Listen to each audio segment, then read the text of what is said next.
WWE pay-per-view review. We're going to talk about Clash in Italy, the review, the pay-per-view.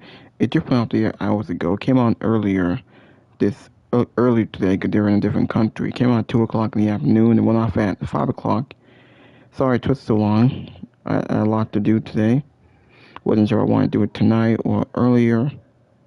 But I did say I'm going to do it tonight. So we are going to talk about this pay-per-view. Talk about the matches. There were 5 matches on the show.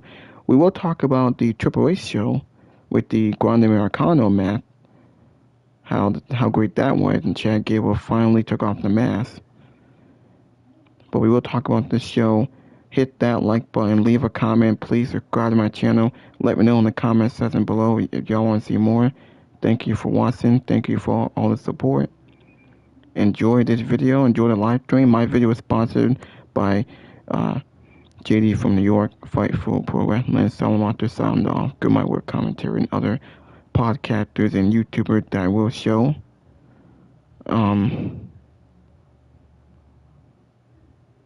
Now this live stream will be like an hour and 15 minutes.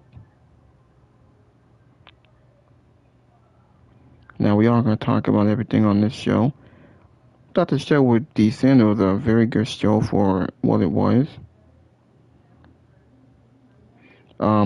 We had a pretty, I don't know about the opener. It was kind of felt underwhelming. It was alright. Then it had a fuck finish. Like Cody and Gunther were decent. It was underwhelming till we had that ending with a fuck finish. That might get a rematch. And then we had a pretty good match with Rhea and Rhea retained. Brock Lesnar and Gunther may have been the best match. Thought that was fantastic. They definitely killed it. Well, that's a lot better than WrestleMania. Brock Lesnar beat Gunther. He hit 7 at 5. That was a great match. A banger match. They blew us away. It was a little bit longer and it was a lot better than WrestleMania. We are going to get another match out and could block out the victory. So we are going to get D2. Reigns and Cody had a bad days. Interesting. Yeah, so we are going to get that feud going to continue, whether in Saudi Arabia or SummerSlam. And Becky Lynch and Soruka, they had a very good match. Soruka surprisingly won the Women's IC Championship. She beat Becky Lynch in a very good match. She got her moment. Reigns and Rhodes come face to face. I don't know why. What the fuck? Almost very pin. People are shocked about that. Jay Carter brutally launches an attack on Charlotte Flair. Yeah, they're clearly setting up that match. They did announce the King and Queen of the Ring bracket. I will show that in a minute. Roman Reigns sends a message to any challenger. The Italian screw job.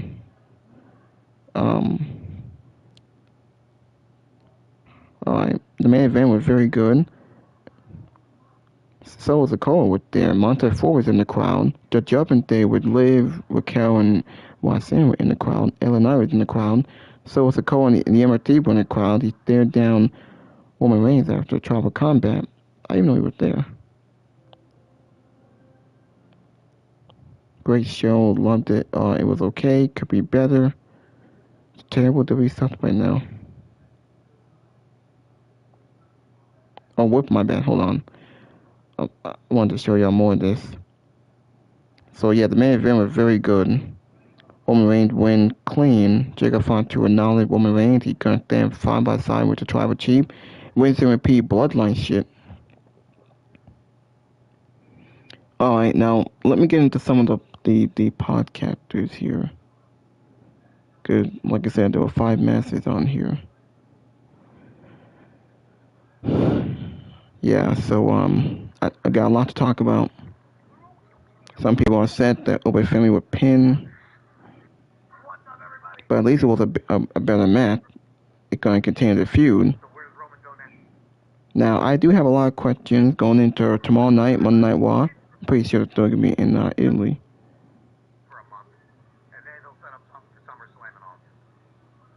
Alright. Now let me get back into this.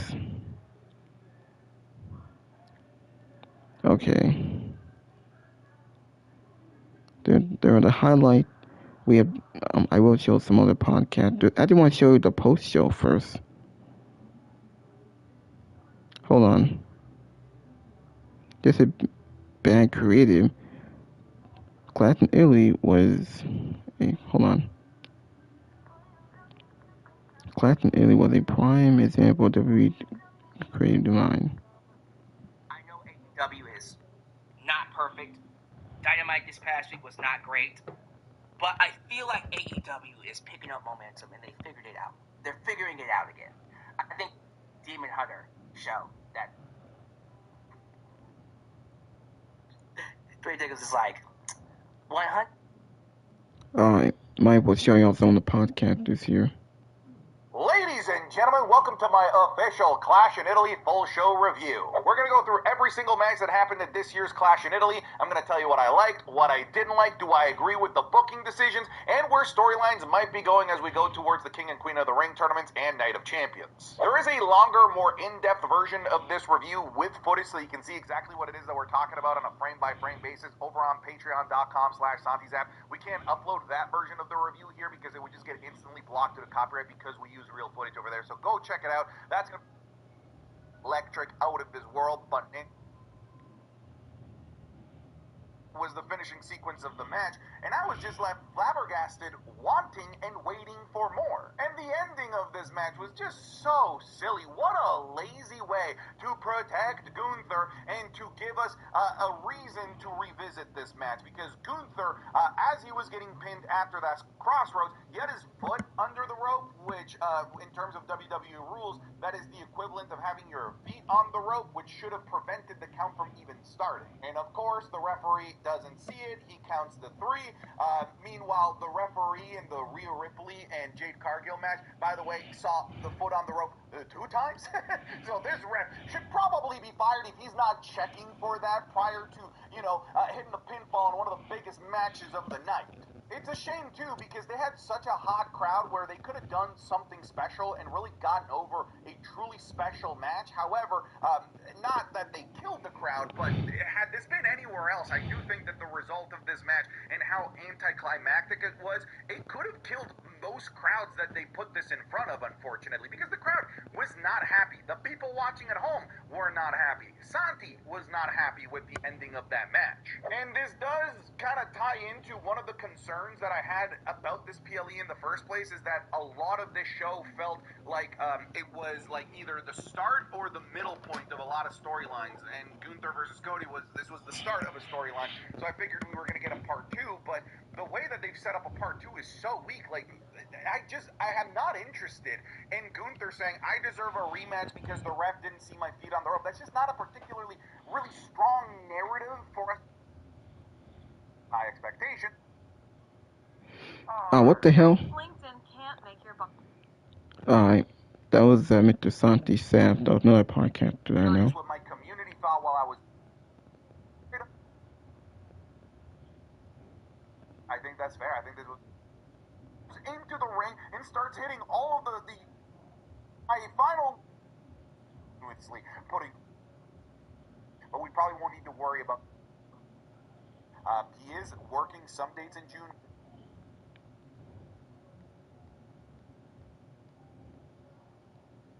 I actually wanted to hold on, see if I can find the what's it called?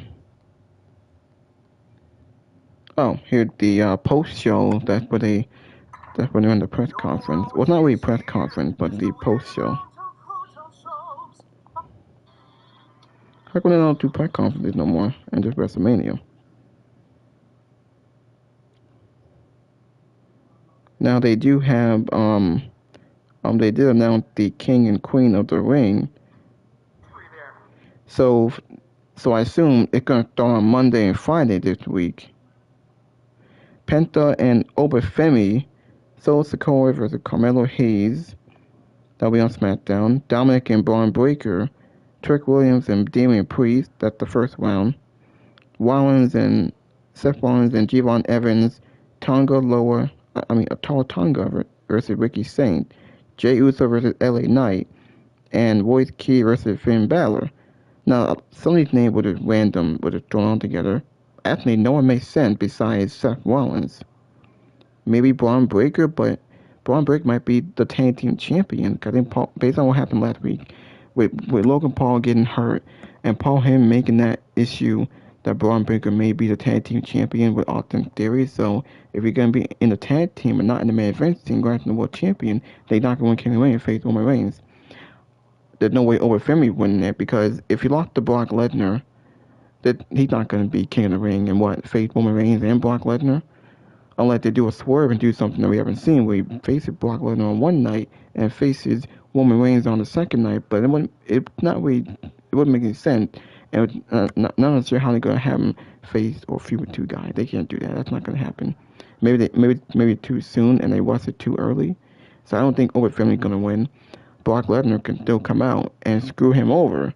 I have a feeling that they're gonna rehab what they did with Brock and Cody, how they had a 3-month feud when they had a 3-match program where Brock won the first, Cody won the second, and Cody won the second.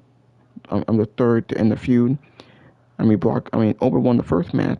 Brock won the second today, and we could get it at Night of Champions. I don't want to see it at SummerSlam. That's gonna be 2 months apart.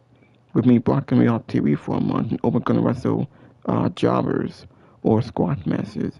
Now, if he gets further and get to the third round, Brock could get involved and cost him the match.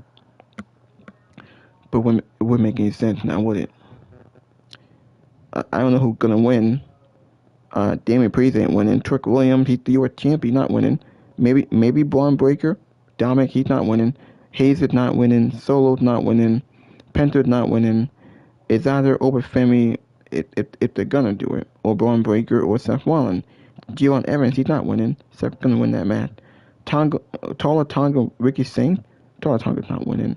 Ricky Saint will probably advance and lose to Rollins. Jey Uso and LA Knight. Maybe Knight will go further. And then we'll see Royce Key will go further. I don't think Balor's gonna win. It's either Penta, Braun Breaker, or Seth Rollins. They might do Seth Rollins and Roman Reigns at SummerSlam.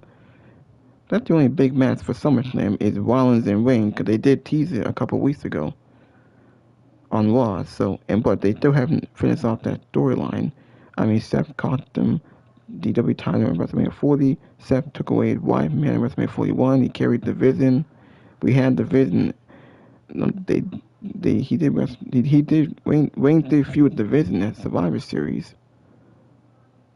But we still got to finish off Rollins and Reigns because Punk and Rollins would never finish off because Rollins got hurt. And he came back and he feuded with someone else. So we could get Reigns and Rollins if they're going to do that. So to me, I think it's between Breaker, Oba, or Rollins. Those are the only three guys I can see winning the King of the Ring. Alright, now let's go into the Queen of the Ring. Hold on.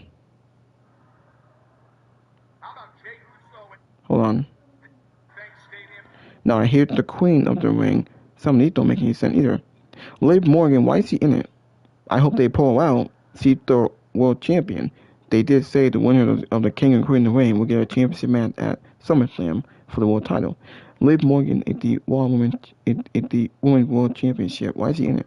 Why is she facing Becky Lynch? Unless they take her out and they put someone else in and take her spot. But I think Becky obviously going to win there. There's no reason for Liv Morgan to be in it. Chelsea Green and Lester Black, that's on SmackDown.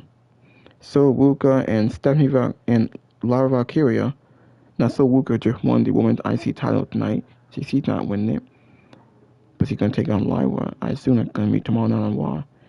Jade Cargill and Charlotte Flair, that's going to be on SmackDown this Friday probably. Because Charlotte did help Rhea retain the title.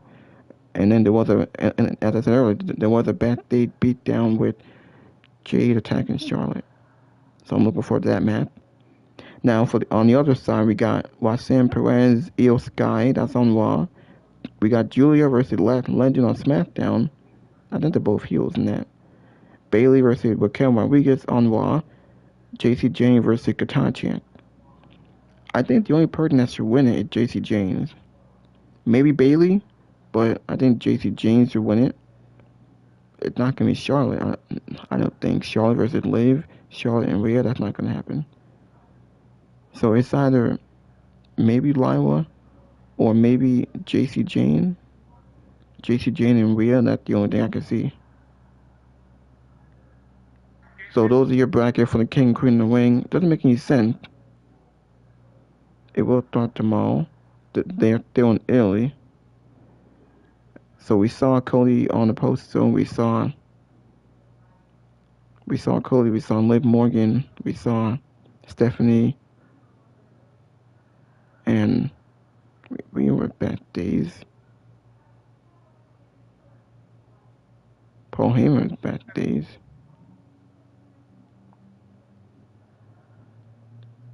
Okay, so now we can get back into this. Okay.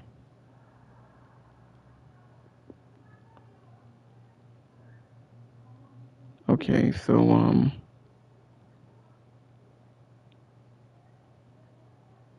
hey woman, you wanna hear?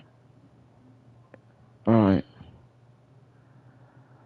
Now let's go into my other podcast friend with comment. So he's gonna talk about the pay-per-view. Well, I'm just showing you all the podcasters that I know of. Hold on. Ladies and gentlemen, Clash in Italy is done. And no, I'm not going to say Clash in Paris this time, okay? I know where it was located. It was such a fun show. I truly, truly enjoyed it. I know some people have some mixed opinions on certain things, but we're going to break it all down. There was 5 different matches on the night, and in my opinion, all 5 delivered. Yeah, I kind of wish that they had like at least 6 or 7, or they put a match in the pre-show. And don't forget, there was a 1 hour free on ESPN where we saw the first 2 matches for free. We saw Cody and Gunther and Rhea and Jade. From the start, middle to the end, everything cooked. The Italian crowd was as loud could be. Everything just clicked tonight for Clash in Italy. So the first match we're going to talk about is Cody Rhodes versus Gunther. This opened up the night, and I think a lot of people have mixed feelings on this match specifically. The match itself was good. I don't think it was great, and it did feel like Cody and Gunther were kind of holding back a little bit against each other. Cody with very, very... It's like I have...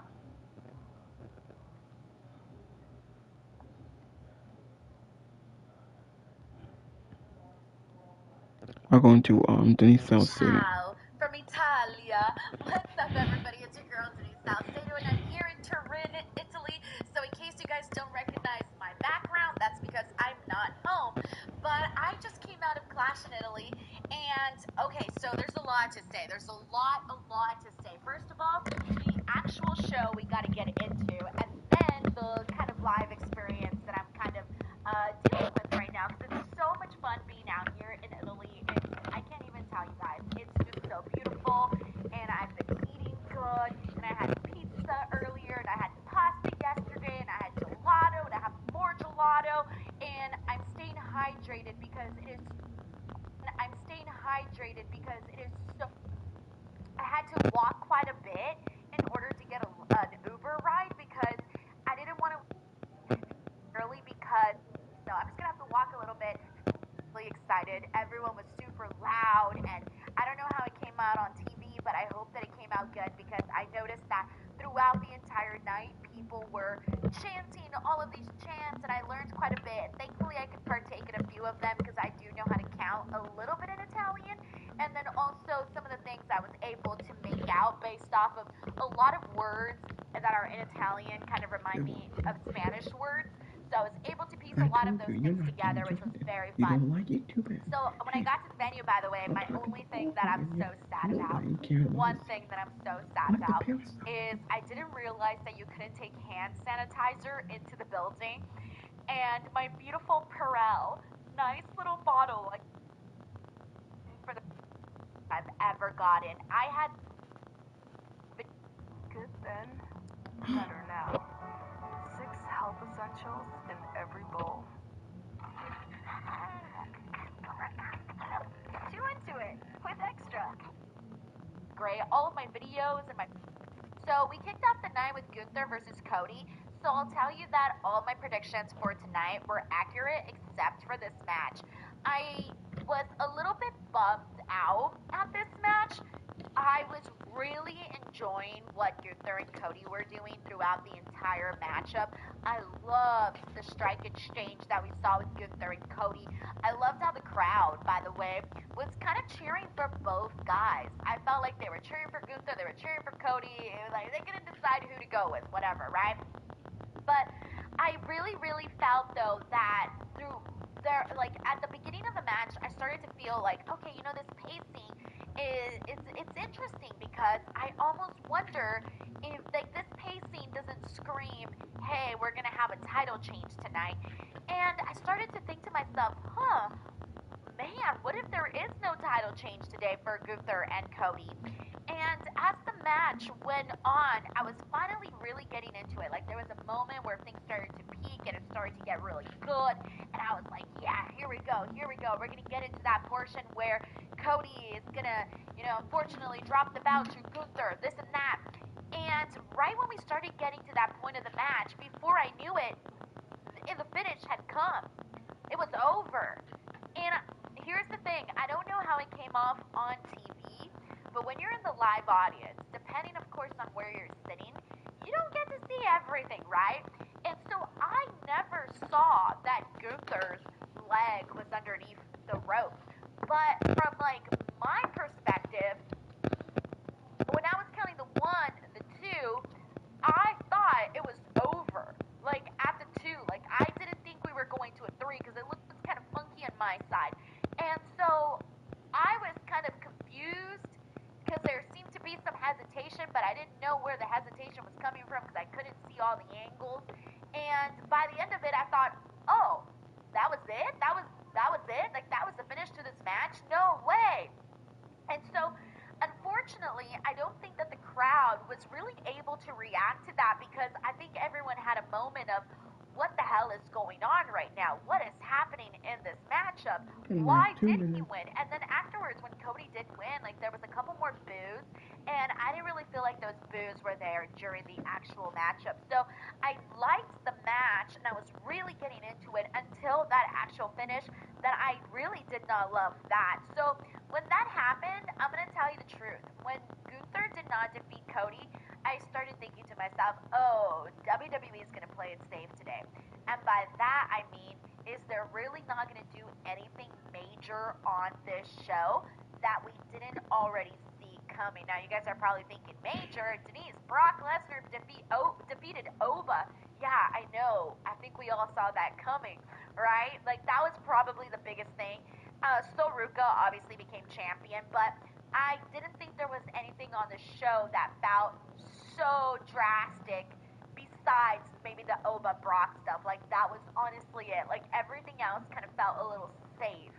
And that's what I was thinking about during this. Now, even for example with Rhea and Jade, by the way, I don't know if this is one of those matches that have I'm not sure if you guys ever have been to a show where there's a match you really liked in person, but on TV, maybe the TV audience didn't like it or whatever. I'm very curious to see what the TV audience felt about Rhea and Jade, because in the audience, I thought this match was so much fun, and I was even kind of surprised by myself because I was enjoying it so much, and I thought, wow, like Rhea and Jade are both doing really good.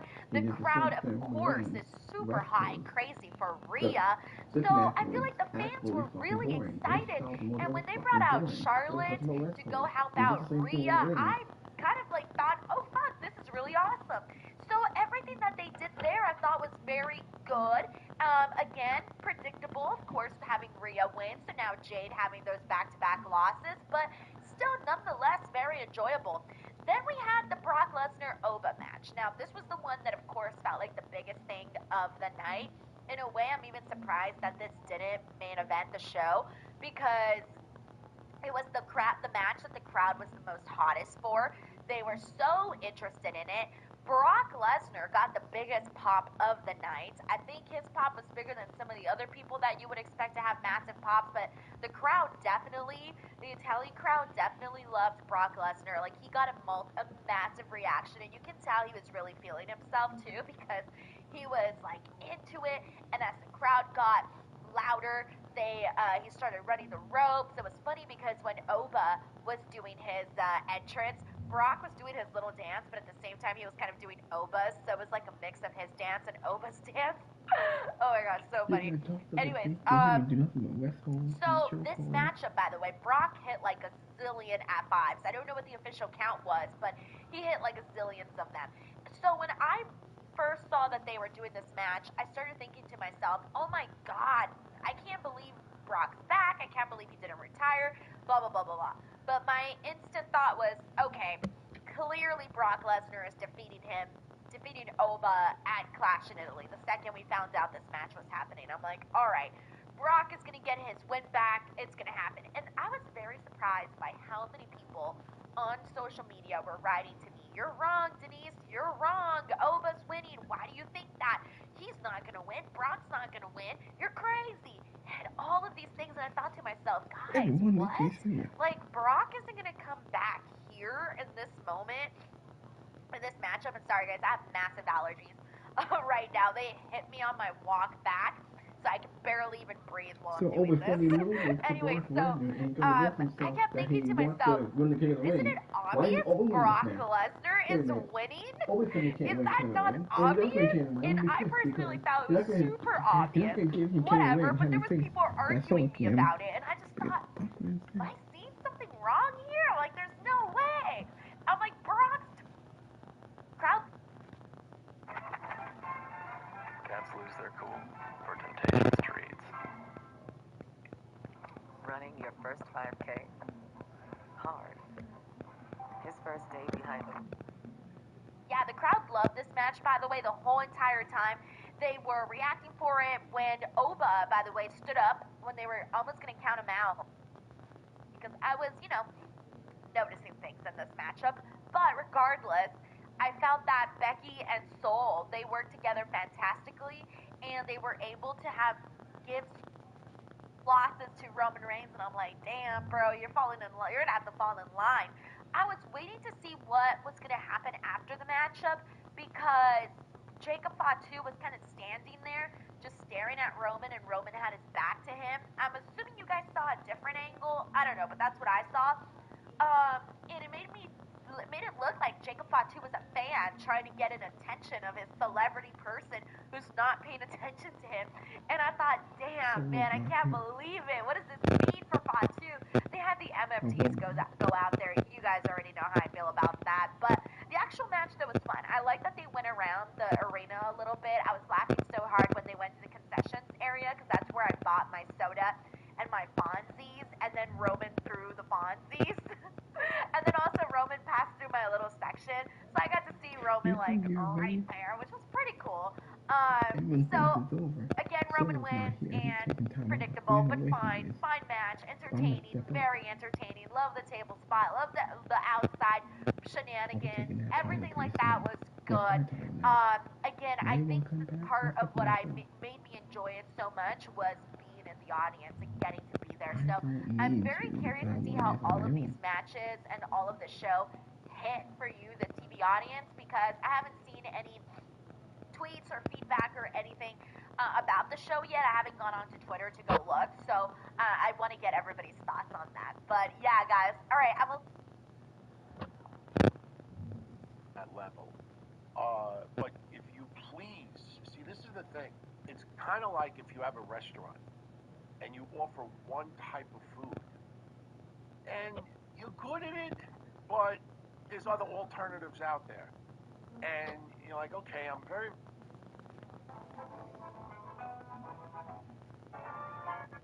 So that might be a brief complaint that I have, although we still have Monday Night Raw tomorrow, and Jacob Fatu apparently is supposed to fall in line and agree to serve Roman and all of this. I mean, Roman's supposed to be a babyface, but this you must serve me and obey me bullshit. That's very heelish. So Roman feels like he's more heel than he is babyface right now.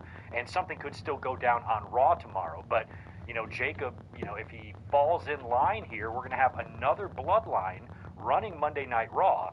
And that's now going to include Jacob Fatu. Unless Jacob snaps and refuses to follow the family tradition of tribal combat, and he takes that oofalafa and shoves it right up the ass of Roman Reigns, we could still see that.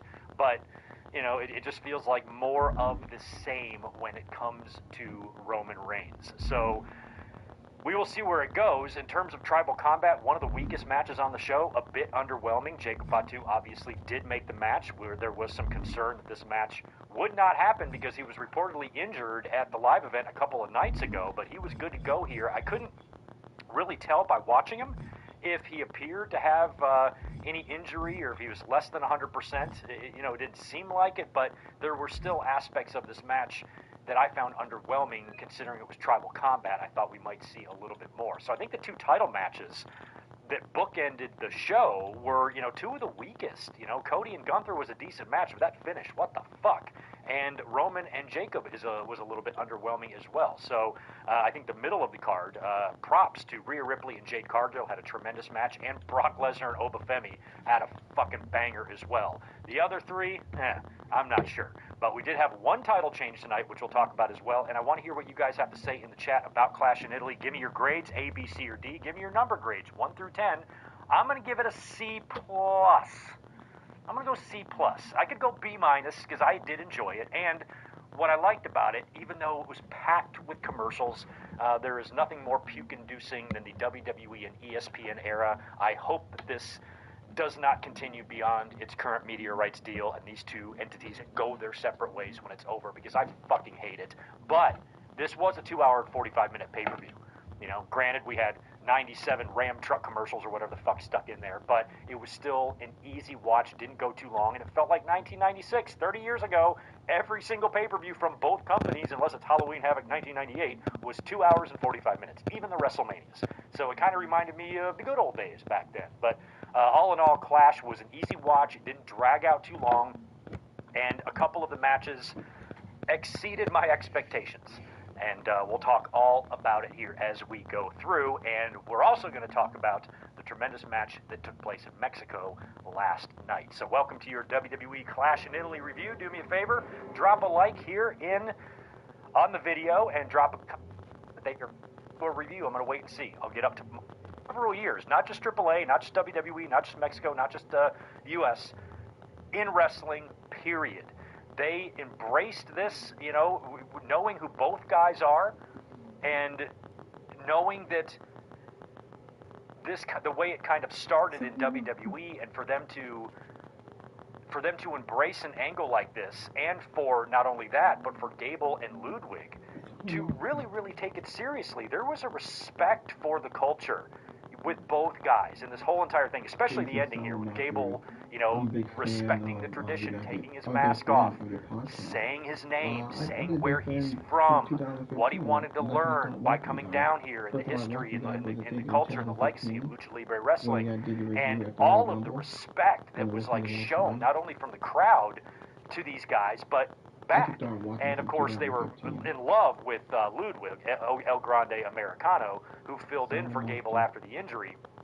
And, Gable was, not received well by the audience because he's the heel, but they love El Grande Americano Ludwig. I mean, he's had those serenades. The minute that his entrance started last night, the crowd just exploded. I went back and watched the finish 10 times. It was so awesome. The flying headbutt, the way Gable sold it like a fucking $1 trillion. The one, or the uno, dos, tres, the pop from the crowd.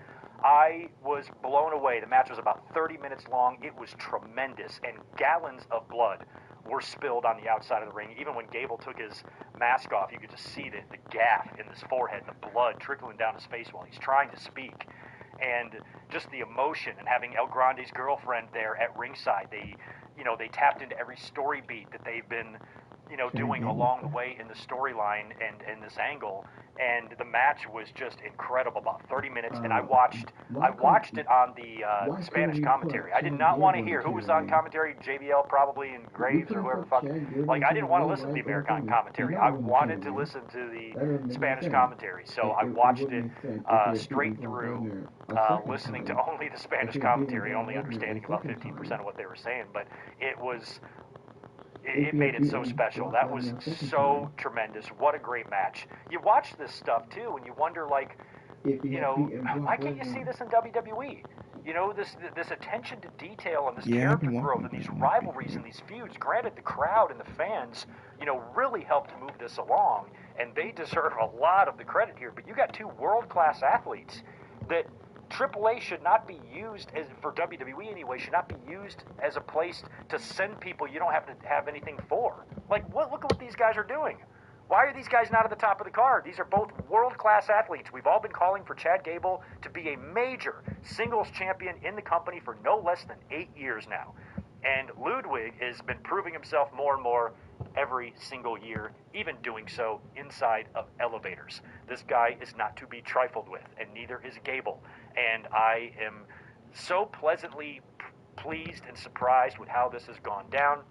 The AAA and WWE partnership was a questionable one right from the start, but I got to say it's been going pretty well, and this angle and this rivalry specifically has a lot to do with it. And, you got with Jeremy Borash down there, and Undertaker is involved, and if I had any complaint at all, it would just be like, why is this not on my main roster TV? I understand you can't have 4 gallons of blood in the middle of the ring on SmackDown. I know that.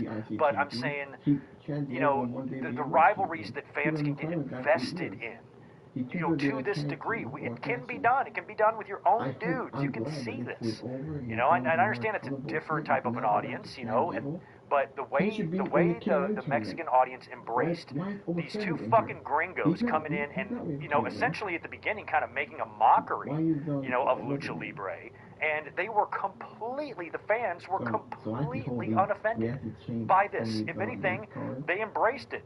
They got a kick out of it, and then they really got emotional once the feud really kicked up. Once it started transitioning away from the comedy bit in the U.S. to something really, really serious in Mexico, you had fans very passionate. When El Grande was making his entrance, there was a fan behind him crying. The dude that cried when CM Punk came back to AEW? It was like, match, go check it out on YouTube, and Gunther for the title, probably at the next PLE. I was kind of thinking, oh shit, Gunther might actually win this because he just went on this crazy run of retiring Goldberg and AJ and Cena, and why just have him go jump to SmackDown, have a match with Cody and lose? I feel like if he's going to be in a title program at this point, he's going to win the title. But then, they have their in-ring, scuffles, and I had my foot on the rope, pitched for Clash in Italy. We all had the same idea. Brock is going to beat Obafemi, and hopefully they will set up a third and final match at SummerSlam with Brock's career for real on the line this time. And that's why Brock did the whole retirement thing at WrestleMania, to put that out there into the universe.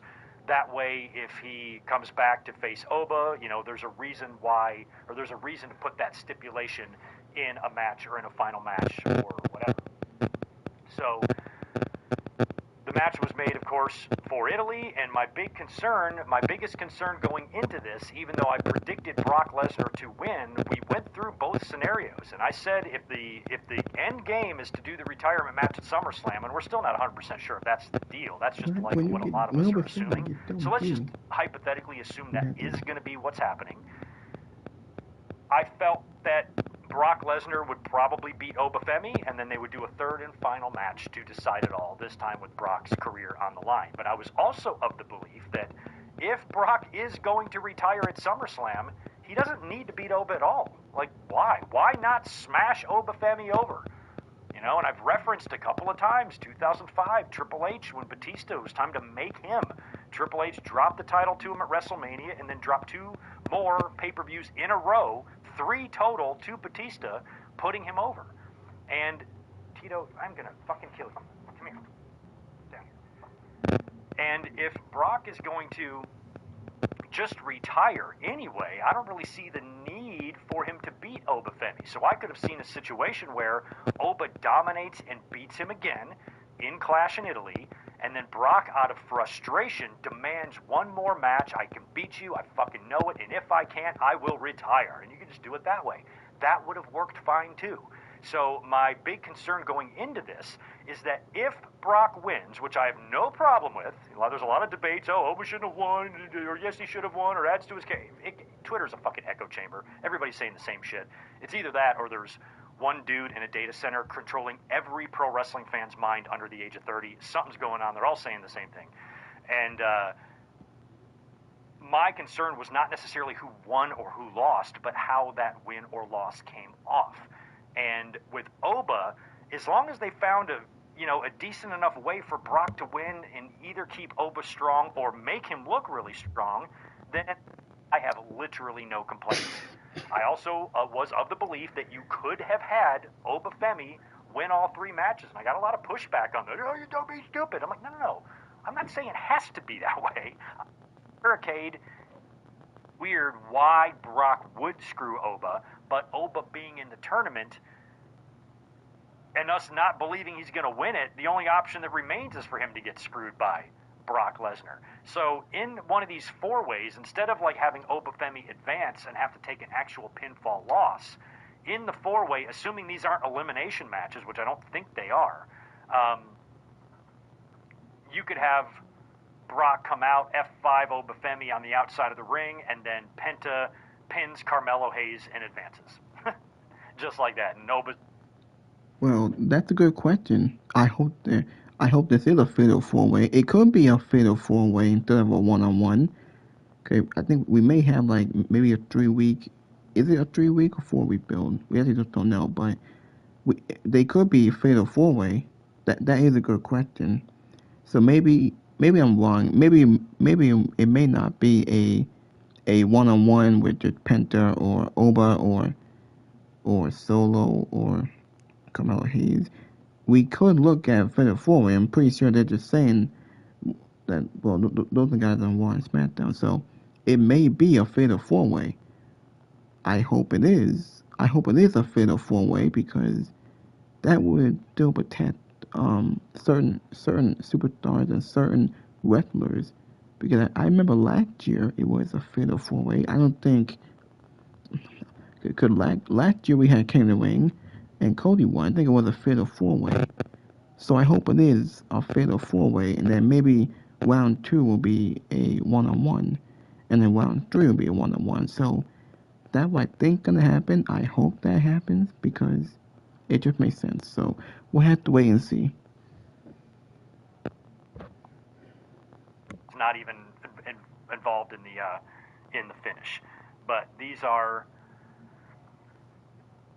Yeah, one thing that should be noted here. Yeah, these are matches. These are Raw and SmackDown combined matches. I just realized that now. So each one of these 4-ways are 2 Raw and 2 SmackDown guys.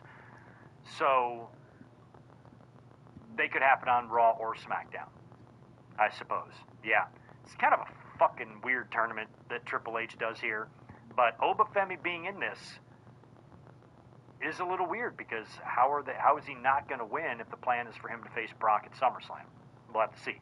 But what I was talking about earlier with Roman, when you're trying to think about which champion is facing the King of the Ring winner or Queen of the Ring winner and which champion isn't, and right now it feels like Roman is most likely to face the winner of this thing. When you look at the field there, because over on SmackDown, which one of those SmackDown stars would be a suitable opponent for Cody Rhodes's or Gunther's championship at SummerSlam? I don't know why they didn't put Sami Zayn in the tournament. That's also appalling. That's a slap in the face. I don't like that. Sami Zayn too. It's so good. He should be in the tournament. It's not that Chad Gable's not in the tournament, but Sami Zayn, he's not in the tournament after teasing this heel turn. Why? How come he's not in it? I would have him in it. None of them. Look at that. Solo Sikoa, Carmelo Hayes, Trick is the only one.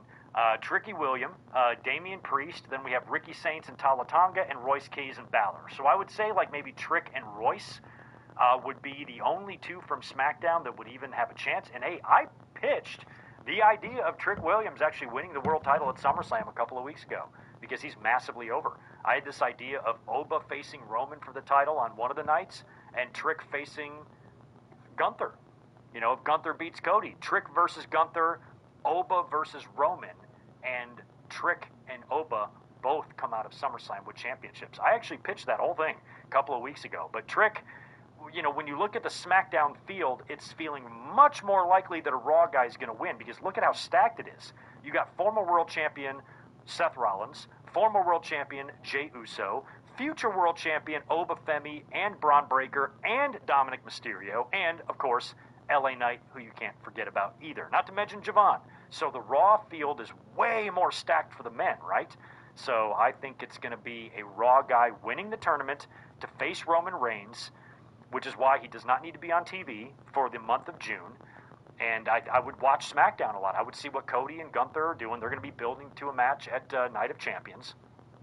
And that could be a trilogy then, because if Roman is going to face the winner of this, a Raw guy at SummerSlam, that means Cody or Gunther is going to have to defend that title against somebody.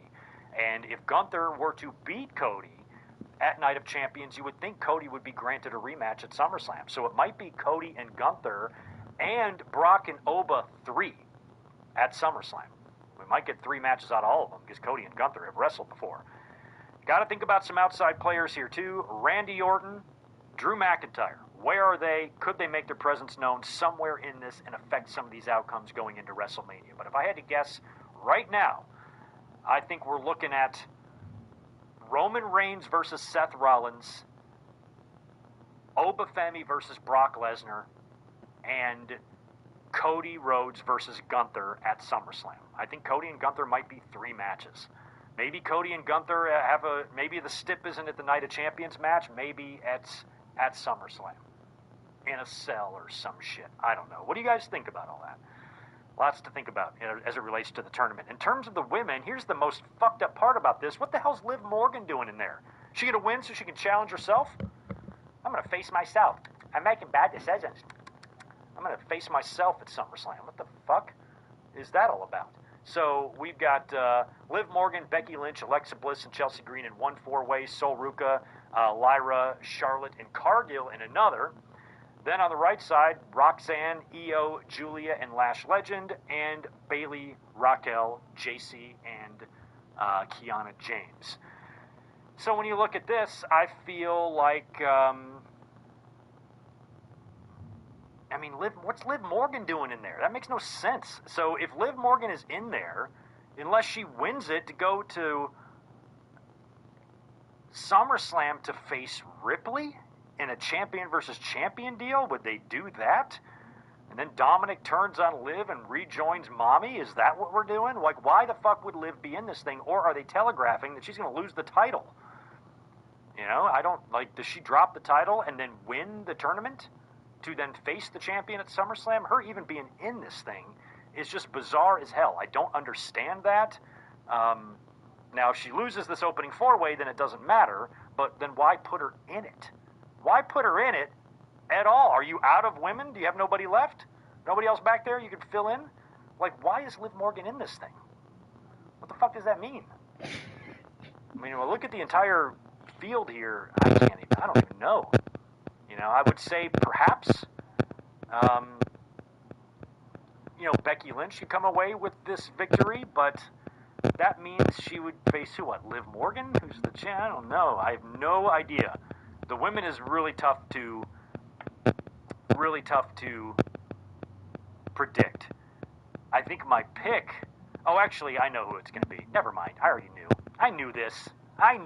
I forgot all about this. I'm sorry. It's not that tough to predict. I know who's winning. Charlotte. Charlotte's going to win and challenge Rhea Ripley at SummerSlam. That's what they're going to do. Now, I shouldn't say that so confidently because Charlotte and Ripley have enough going on with each other that I think you could book a match between those two at SummerSlam without Charlotte needing to win the Queen of the Ring. They don't have enough women to compete. So it doesn't have to be Charlotte, but the fact that you have to bring back legends and people who were fired previously. it probably will be. Otherwise, Io Sky. Yes, Io Sky could win and face Morgan, I suppose. I think I would like to see maybe a Charlotte Flair and Io Sky final. The match went, how good it was, and how Oba still looked like a monster coming out of that.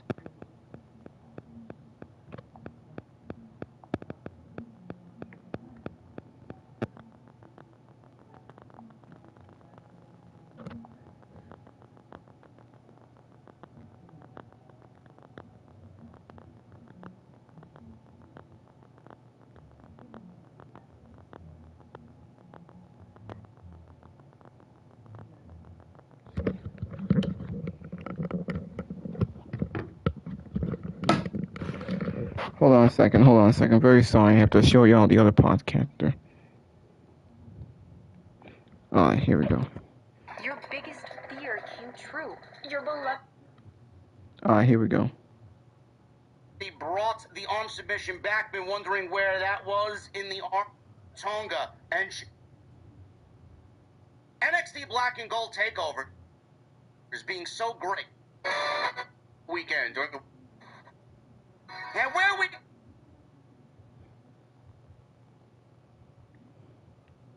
And at the end of that show, we were all saying the same thing. Everybody was saying the same thing. If you've been watching AAA, you know. This feels like NXT Black and Gold from when Triple H used to run NXT Black and Gold. Hear that same feeling that we got after every major event, after every major takeover. We were given 5 matches with the best of the best stories, the best wrestlers. Everything that they had was the best. And they left you wanting more. They left you wanting more. They left you with what's next. They left you with, I can't wait to watch weekly television.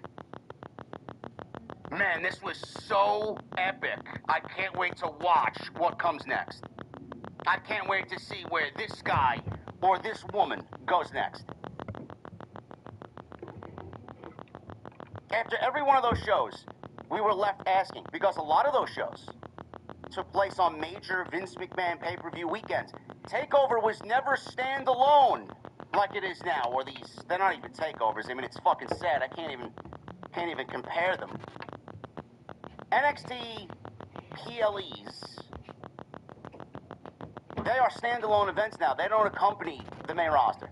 Triple H and Black and Gold, every one of those takeovers was during Royal Rumble weekend, during WrestleMania weekend, during SummerSlam weekend, during Survivor Series weekend, so on and so forth. They eventually added one during Money in the Bank weekend. There was 5 or 6 give or take takeovers for the entire year, which I don't know if you know, if you're an old school fan, that's the old pay-per-view model. There were only 4 or 5 shows per year, which is another reason what made them really special.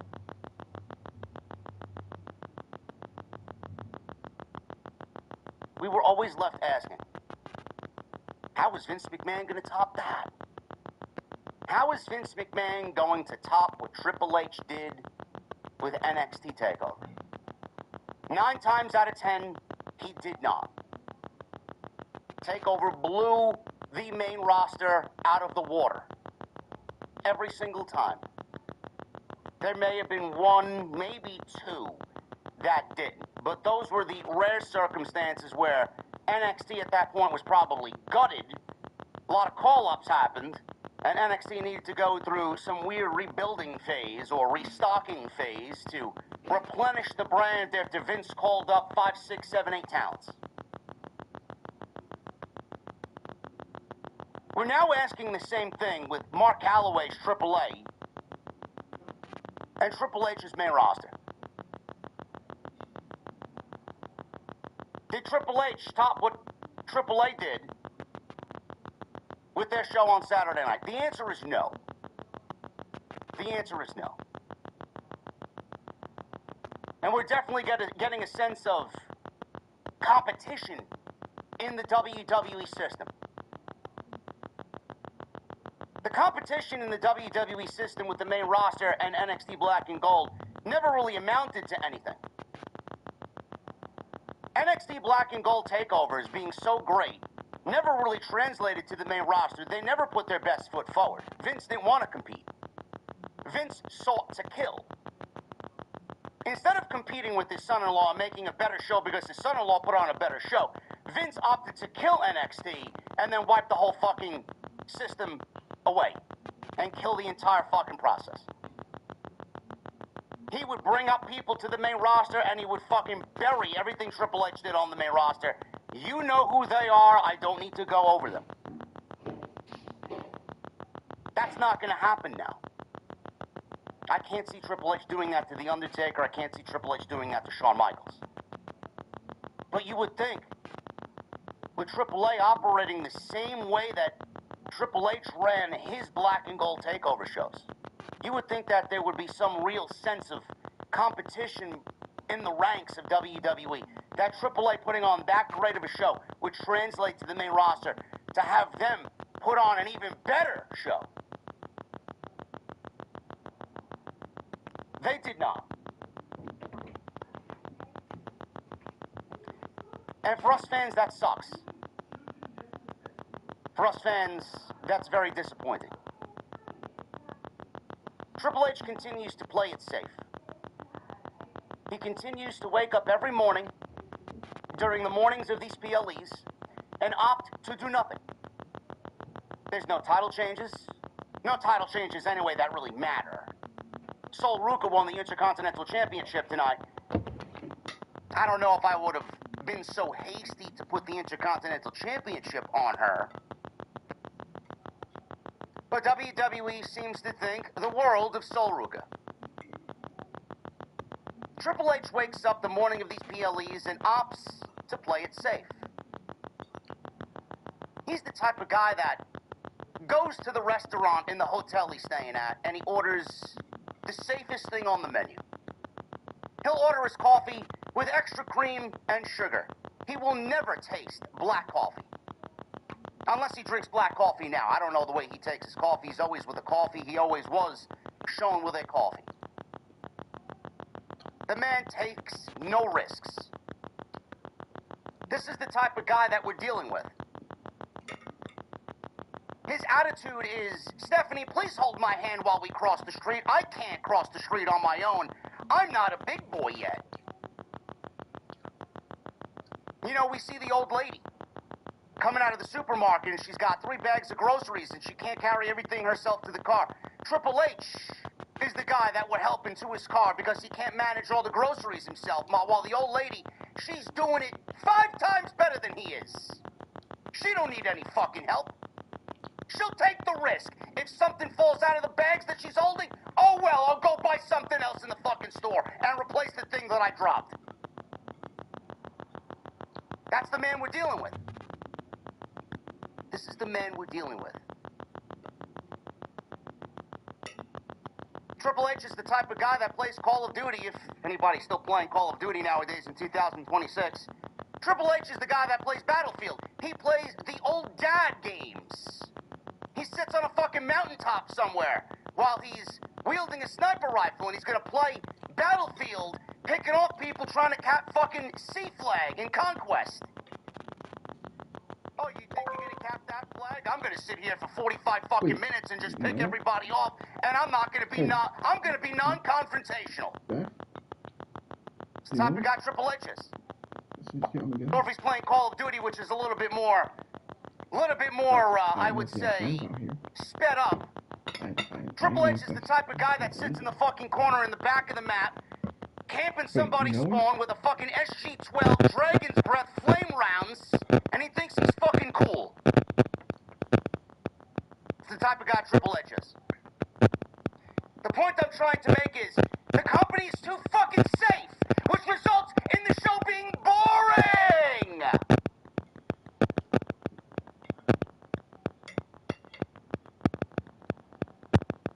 Triple H never runs a yellow light. Yes, lazy booking. Triple H is the type of guy that is driving the dark horse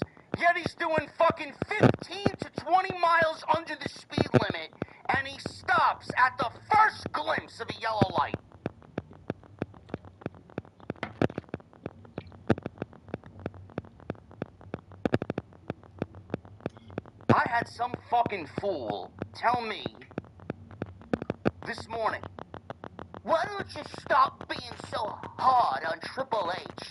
TKO micromanages everything that Triple H does. They get in his business all the time, JD. I don't know who you're listening to, but if you're listening to Fightful or The Observer or John Alba or any of these other fucking half-brain-dead fucking idiots, I'm gonna need you to fucking go find somebody else to watch, man. They are polluting your mind worse than anybody.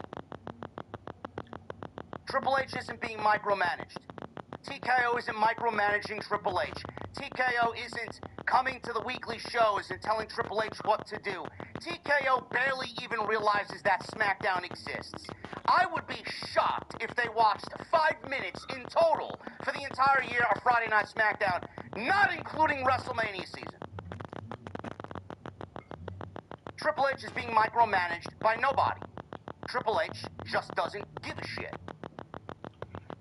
He surrounded himself with the least talented fucking writers that money can buy. Triple H has surrounded himself with people who don't give a shit just as bad as he don't give a shit. And it results in these piss-poor, go-nowhere, unenthusiastic, leaving you fucking lifeless type of shows.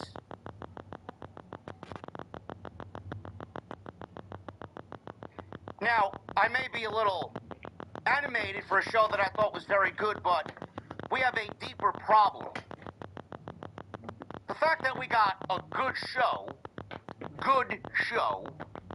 and I use the air quotes there, we have a deeper problem, chat. We have a deeper problem. Cody Rhodes and Gunther opened the show for the WWE Championship. Gunther, who retired AJ Styles, Bill Goldberg, and John Cena. They labeled this man the career killer. When you use that type of terminology, I would automatically deem someone that's named the career killer a pretty fucking unbeatable entity on the show. Meanwhile, Gunther he's been so minimized as of recent months, because they don't know what to fucking do with him. He's filled in, and he's basically like one of the Mario brothers. He's a plumber. In this case, he's Super Mario. Hey, it's me, Mario! This guy shows up in the Mushroom Kingdom, and he takes care of all of Bowser's sons. He tries to save the world by killing one of Bowser's sons at any given time until he gets to Bowser. He goes through the Mushroom Kingdom, he's fixing pipes, he's fucking hanging around with Toad's fucking sons. He maybe gets into it with his brother Luigi, here and there, and they cook a nice meal together, and then they contemplate how they need to save Princess Peach. What I'm trying to say is that Gunther is basically a fucking plumber. He fixes all the leaky pipes. That's what they minimalized Gunther as. One moment he's on Monday Night Raw. He's wrestling Seth Rollins. He fills in for Braun Breaker because Braun Breaker can't make it back for WrestleMania in time because he's got a devastating hernia injury. So they put him in that role to wrestle Seth Rollins. Nobody really makes sense of it, but let's get this guy on the show because he's too big of a guy on our brand to not feature him at WrestleMania, and Rollins is back, and we need to feature him at WrestleMania, and it would suck if he worked all this hard to get back and then not be featured on WrestleMania, so let's do that. Then they come up with some weird plan, and they then take him from Monday Night Raw, where he was on Monday Night Raw one night, and he looked at LA Knight dead in the face and basically said, I'm going to be going after the World Heavyweight Championship. What do they do with him? They move him over to Friday Night SmackDown, because on Friday Night SmackDown, Randy Orton doesn't want to show up for work. Cody Rhodes has no real opponents on Friday Night SmackDown, because Friday Night SmackDown is a deplorable piece of 3-hour garbage. And Cody Rhodes has no top-tier talent on the brand to wrestle for the WWE Championship. So in comes Super Mario. It's me, Mario. Gunther shows up there on Friday Night SmackDown, and he needs to fix another leaky pipe. Let's put him into the Cody Rhodes vortex and get him a pay-per-view match against Cody Rhodes, or a series of matches against Cody Rhodes for the WWE Championship. You know what else we'll do? We'll have him fucking lose!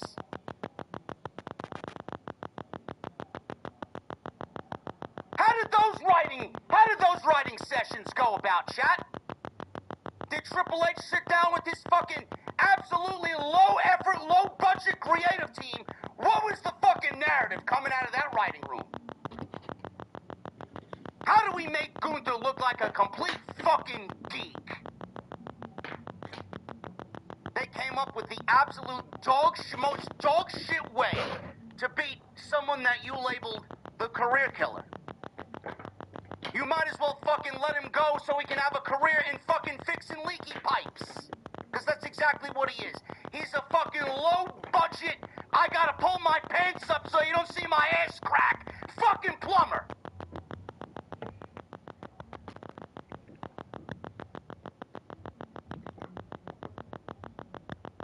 Cody Rhodes beats this guy in 12 minutes.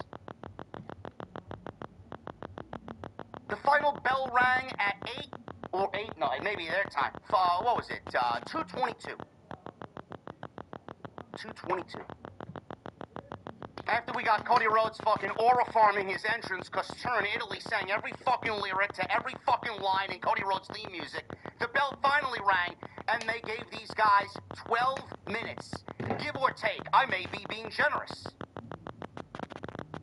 Can you imagine sending Cody Rhodes and Gunther out there for 12 minutes? For a WWE Championship match to open the show. 12 minutes. What do you think the end result was, chat? Did Triple H wake up today and say, you know what? Fuck this system, man. I'm gonna go for a fucking caramel macchiato today instead of drinking my black coffee. No, this guy instead booked Gunther to lose and then opt to have Gunther lose in the way of a what the fuck finish. Never mind controversial. It was more of, that's it? That's it. This guy put his boot underneath the bottom rope while Cody Rhodes pinned Gunther off of a crossroads, and the referee did not see Gunther's foot underneath the bottom rope. You know, Gunther's to be blah, blah, blah, blah, blah. How could you? You didn't see it. You suck at your job. Gunther's arguing with the referee. On to the next match. I've been seeing this inside background. Never mind being, it's me, Mario. He's now belittled to being Luigi. He's the other brother. He's the other plumber brother. Never mind Mario. Shit is fucking awful. The shit is fucking awful. I don't know what it is with these people. You got two world-renowned professional wrestlers. You got Cody Rhodes, who may be, when he wants to be, when you allow him to be, one of the best storytellers in the fucking industry. And you got Gunther, who's arguably top 3 wrestlers on the fucking planet. And you give them 12 minutes? How are you going to send Rhea Ripley and Jade Cargill out there to go double that? And I gotta get douche chills watching B-Fab botch her ass and miss Jade Cargill's boot on the rope. That's what you opted to give time to.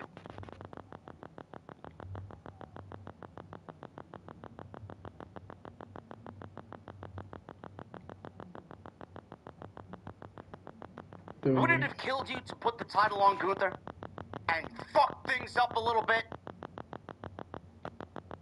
I love Cody Rhodes. I'm a Cody Rhodes guy. I don't blame this on Cody Rhodes whatsoever. But if you look at Cody Rhodes' body of work, the stories that Cody Rhodes has been in, the feeling that Cody Rhodes is giving off as of late, bro, we are stuck in this same old shit vortex. And the fact that Cody Rhodes is the WWE champion is a huge fucking reason why people are now disinterested and disenfranchised with the fucking product. One of the primary reasons, and there are many of them, why SmackDown fucking sucks on a weekly basis is because we see the same fucking shit with the same guy with the WWE Championship every single fucking week. We haven't seen one new story with Cody Rhodes as the WWE Champion since he won it from Roman Reigns at WrestleMania 40. Every storyline that he's had has basically been rinse and repeat. The best thing he did was feud with Kevin Owens. And then WWE tried to recreate that with Drew McIntyre. They didn't do anything different between Cody Rhodes and Drew McIntyre. They basically ran the Kevin Owens feud right back the same way. And Kevin Owens did it better. Then they tried to get funny by adding Jacob Fato. But what difference did it fucking make? Jacob Fatu's a loser.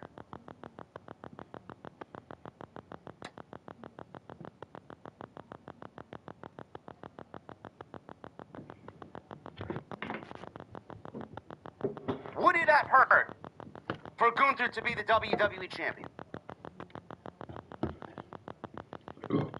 Now what? Now what?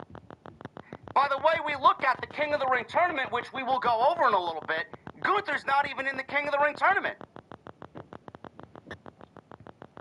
I didn't really anticipate Gunther winning the King of the Ring tournament anyway. I still got my pick, and I'm still sticking with my pick.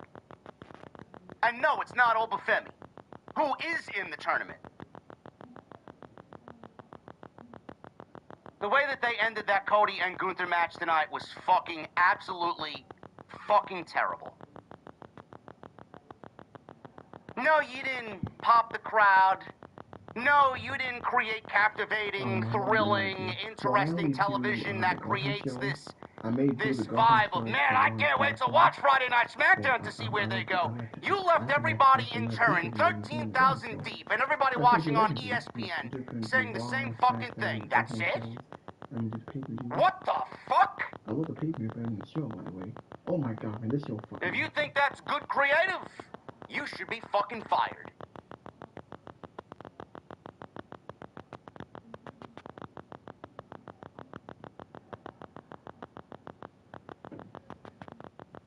WWE has a serious fucking problem. A serious fucking problem. And again, I need to reiterate, because if there are people now just joining the stream, you're probably wondering, man, this was a good show. What is he complaining about? Who the fuck is this guy? I thought it was a good show. What is this guy yelling about? Why is he so angry? It's not the fact that WWE didn't put on a good show tonight, because the pro wrestlers that they have on this show are very good at what they do. It's the fucking way that everybody is managed. It's the way everybody is creatively booked. Roman Reigns and Jacob Fatu. I don't know how you people feel. I'm sure there'll be some fucking geek on X with a Roman avatar from South Asia who starts arguing with me on X and starts adding me, oh, JD, why do you watch, Dave? If you hate the show so much, why do you watch, JD?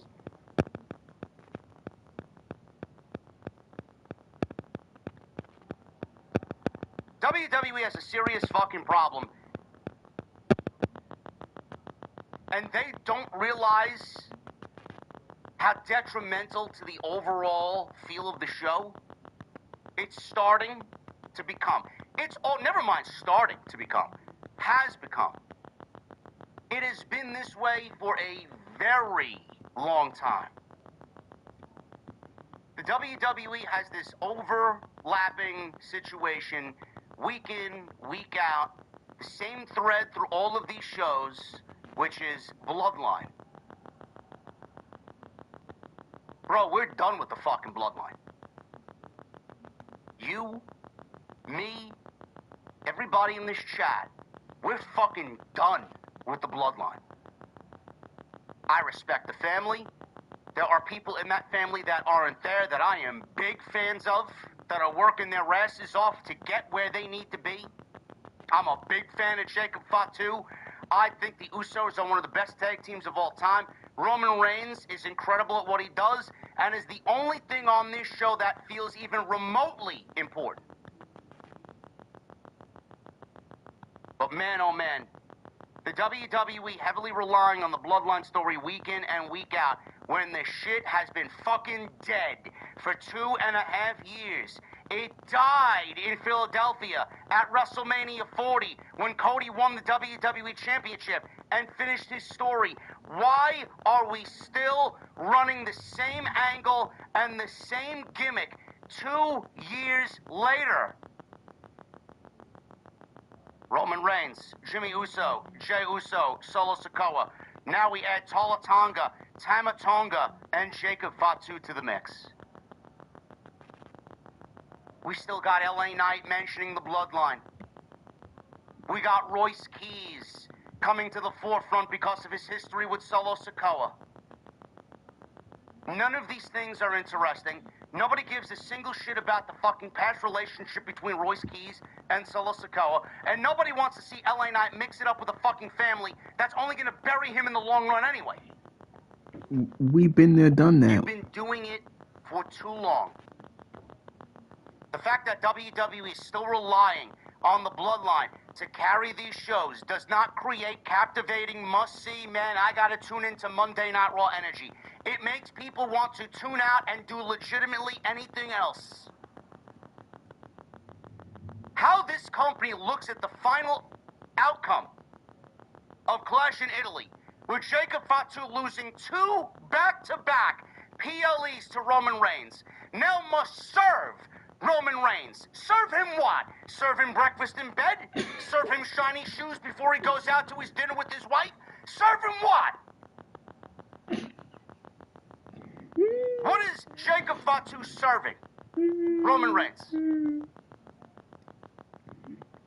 So Jacob Fatu is basically going to be Jimmy and Jay all over again. Jacob Fatu is going to be Solo Sikoa all over again. The Samoan Werewolf, one of the baddest men in all of pro wrestling, a threat across all of pro wrestling before he got to WWE.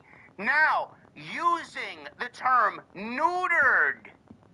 Michael Cole used the terminology of neutered. Roman has neutered Jacob Fatu. What the fuck are we doing?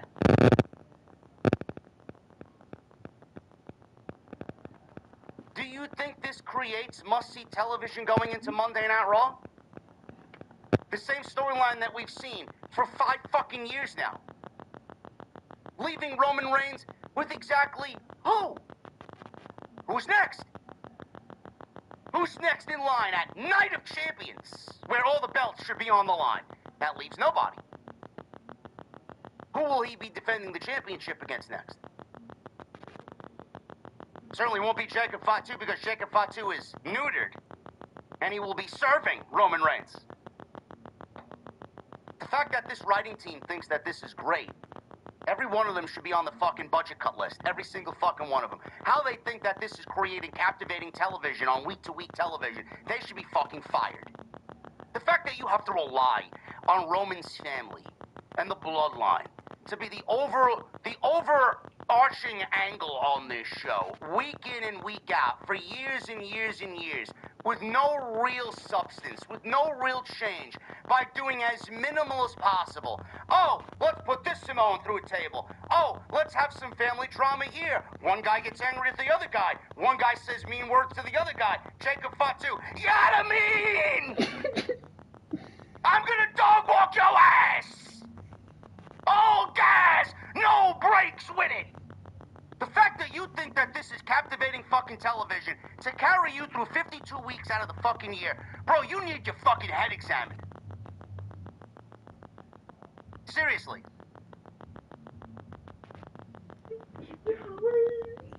It's fucking downright pathetic. It's embarrassing, and the company should be fucking ashamed of themselves.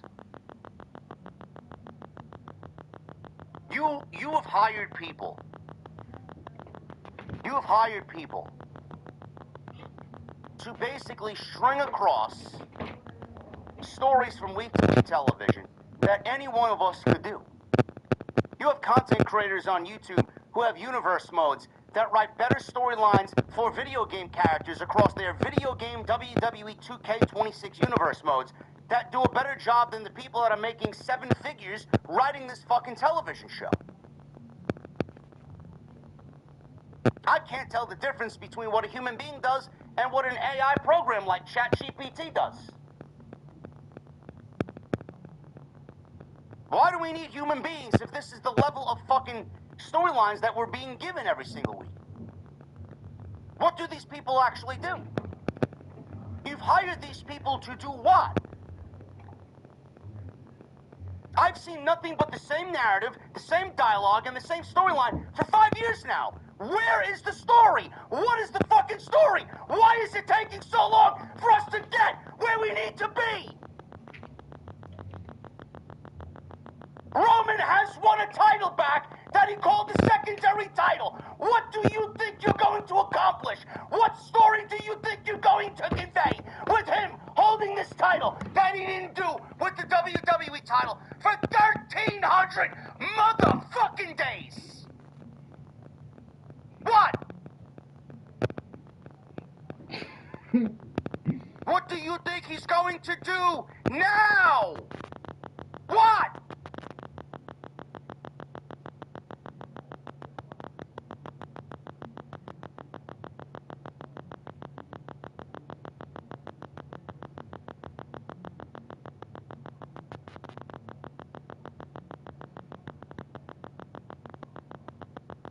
The WWE has left and continues to leave an empty void in everybody's hearts. You watch these shows and all you get is, let me hold your hand across the street so we make it across the street safely. You gotta look both ways, Paul.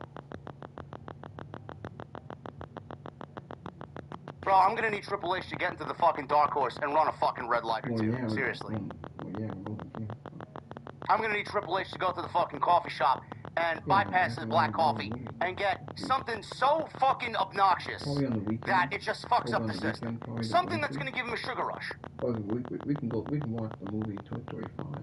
Yeah, no, watch on weekly. The company, I don't know what they're waiting for. What does say Toy Story 5 and I don't. When we get to WrestleMania, even shows like that, nothing happens. A show like WrestleMania is usually where things end. And the following Monday, the Raw after Mania, is supposed to be where new things begin. WWE has this new schedule that they've embarked on. And it's been the same for several years now. And it's starting to catch up to them, and it's starting to really show how harmful to the product it actually is. But they don't give a fuck, because the more tickets they sell, the more shows they sell out, the more money that they make. The more money that they make, the more people they fill into these buildings, the more they can brag about it on social media. We made record this and record that, sell out this, sell out that. Bro, we had WrestleMania, right into Backlash, right into Saturday night's main event, right into fucking Clash in Italy, right into Night of Champions, right into Saturday night's main event.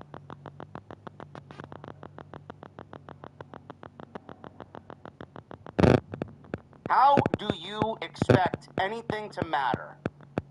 How do you expect big matches to hit? How do you expect stories to be carried from one show to the next when you have to book 3 PLEs back to back to back to back to back in a span of 3 fucking weeks? There's 3 weeks in between all these shows. We come out of this show and we go right into Night of Champions. There's nothing else happening in June, which thank God.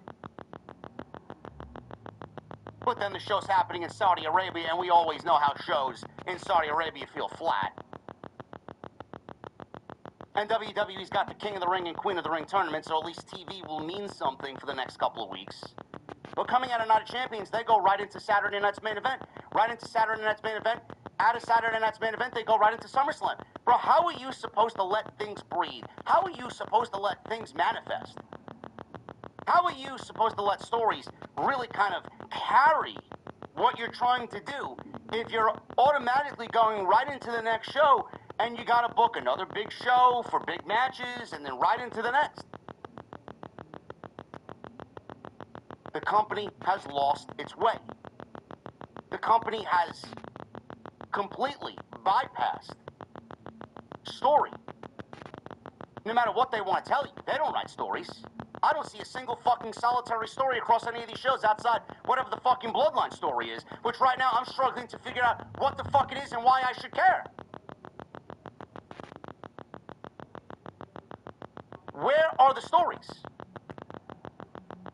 There are no stories. Gunther and Cody having a fuck finish the way that they had today is not a story. What's Liv Morgan doing? She's the women's world heavyweight champion. What the fuck is she doing? What's the story with Rhea and Jade? I don't give a fuck. What else is going on that we should ultimately care about? The only thing that really even comes close to a story is what's happening with Seth Rollins and the Street Profits. And nobody gives a fuck about the Vision.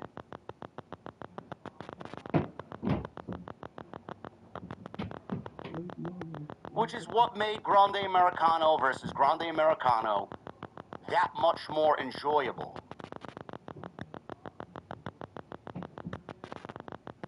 The one thing that they got is story.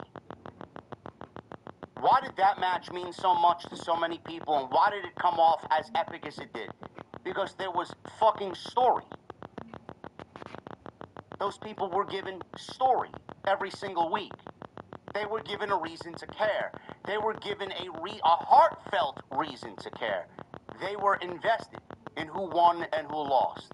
Well, it's important to have all these. And when you have all of that working for you, the most important thing, the heart of everything there is the story. WWE does not have that. There's nothing on this show, anywhere in the 5 matches that they did, that gave you that feeling. Nothing. Clash in Italy didn't have that feeling. Backlash didn't have that feeling. WrestleMania didn't have that feeling. The Elimination Chamber didn't have that feeling. The Royal Rumble didn't have that feeling. No Saturday Night's main event in between has had that feeling. I said it once, I'm going to say it again. These shows are not premium. They are premium in WWE's world to sell you on something that is absolutely low budget, low effort, lifeless, and soulless. If it was premium, I would feel fulfilled. If it was premium, I would be excited about what's to come on Monday. If it was premium, I'd have my emotions attached to this product instead of feeling like an empty fucking vessel. There's nothing that this company has done in 2026 that has left you fulfilled. Nothing. But that's what happens when a bunch of multi-billionaire suit and ties take over the company and all they give a fuck is running the place into the fucking ground and squeezing every last penny they can out of it, and then you, the fan, are left with nothing. You're left with a bunch of bullshit, a bunch of lies, a bunch of hype, a bunch of buzzwords that ultimately fall flat. This is not insanity. This is not mental health. There is no emotional disturbance. You can't improve self-defense when you shoot and kill 17 people in cold blood. The company has a big problem. Pure evil. And anyone who wants to... We're now 6 months into the year. We're going into June. Innocent children. If you don't start recognizing the problem that exists in WWE, every month that goes by, Triple H, his feet are going to get a little closer to the fire. There's no excuse. I am going to do my part. Now we should respect the I expect you guys to do your part as well. This shit sucks. This is not the company, this is not the WWE that we remember from only 2 years ago. There's a tangible aspect to this show that is missing. And I don't know if WWE has the talent or the care to get it back to where it needs to be. They don't care. They want to book big matches with ultimately no payoff. They want to book big matches with very little story going into it for the sake of saying, this is going to define a new era in WWE. This will change the landscape of WWE. Motherfucker, the only thing I want to change is the fucking channel on Friday night.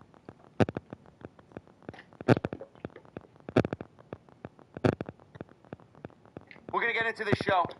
We're going to talk about that great Brock Lesnar-Obafemi match. We're going to talk about Rollins, or not Rollins. Rollins is in the King of the Ring tournament. I'm thinking King of the Ring. Rollins is in the King of the Ring tournament. We will definitely go over the King of the Ring tournament.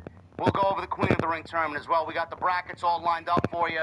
Nice visual presentation we'll have here, legitimately at the top of the show. Before we even get into the actual clash in Italy, we're going to go over the King of the Ring, Queen of the Ring brackets.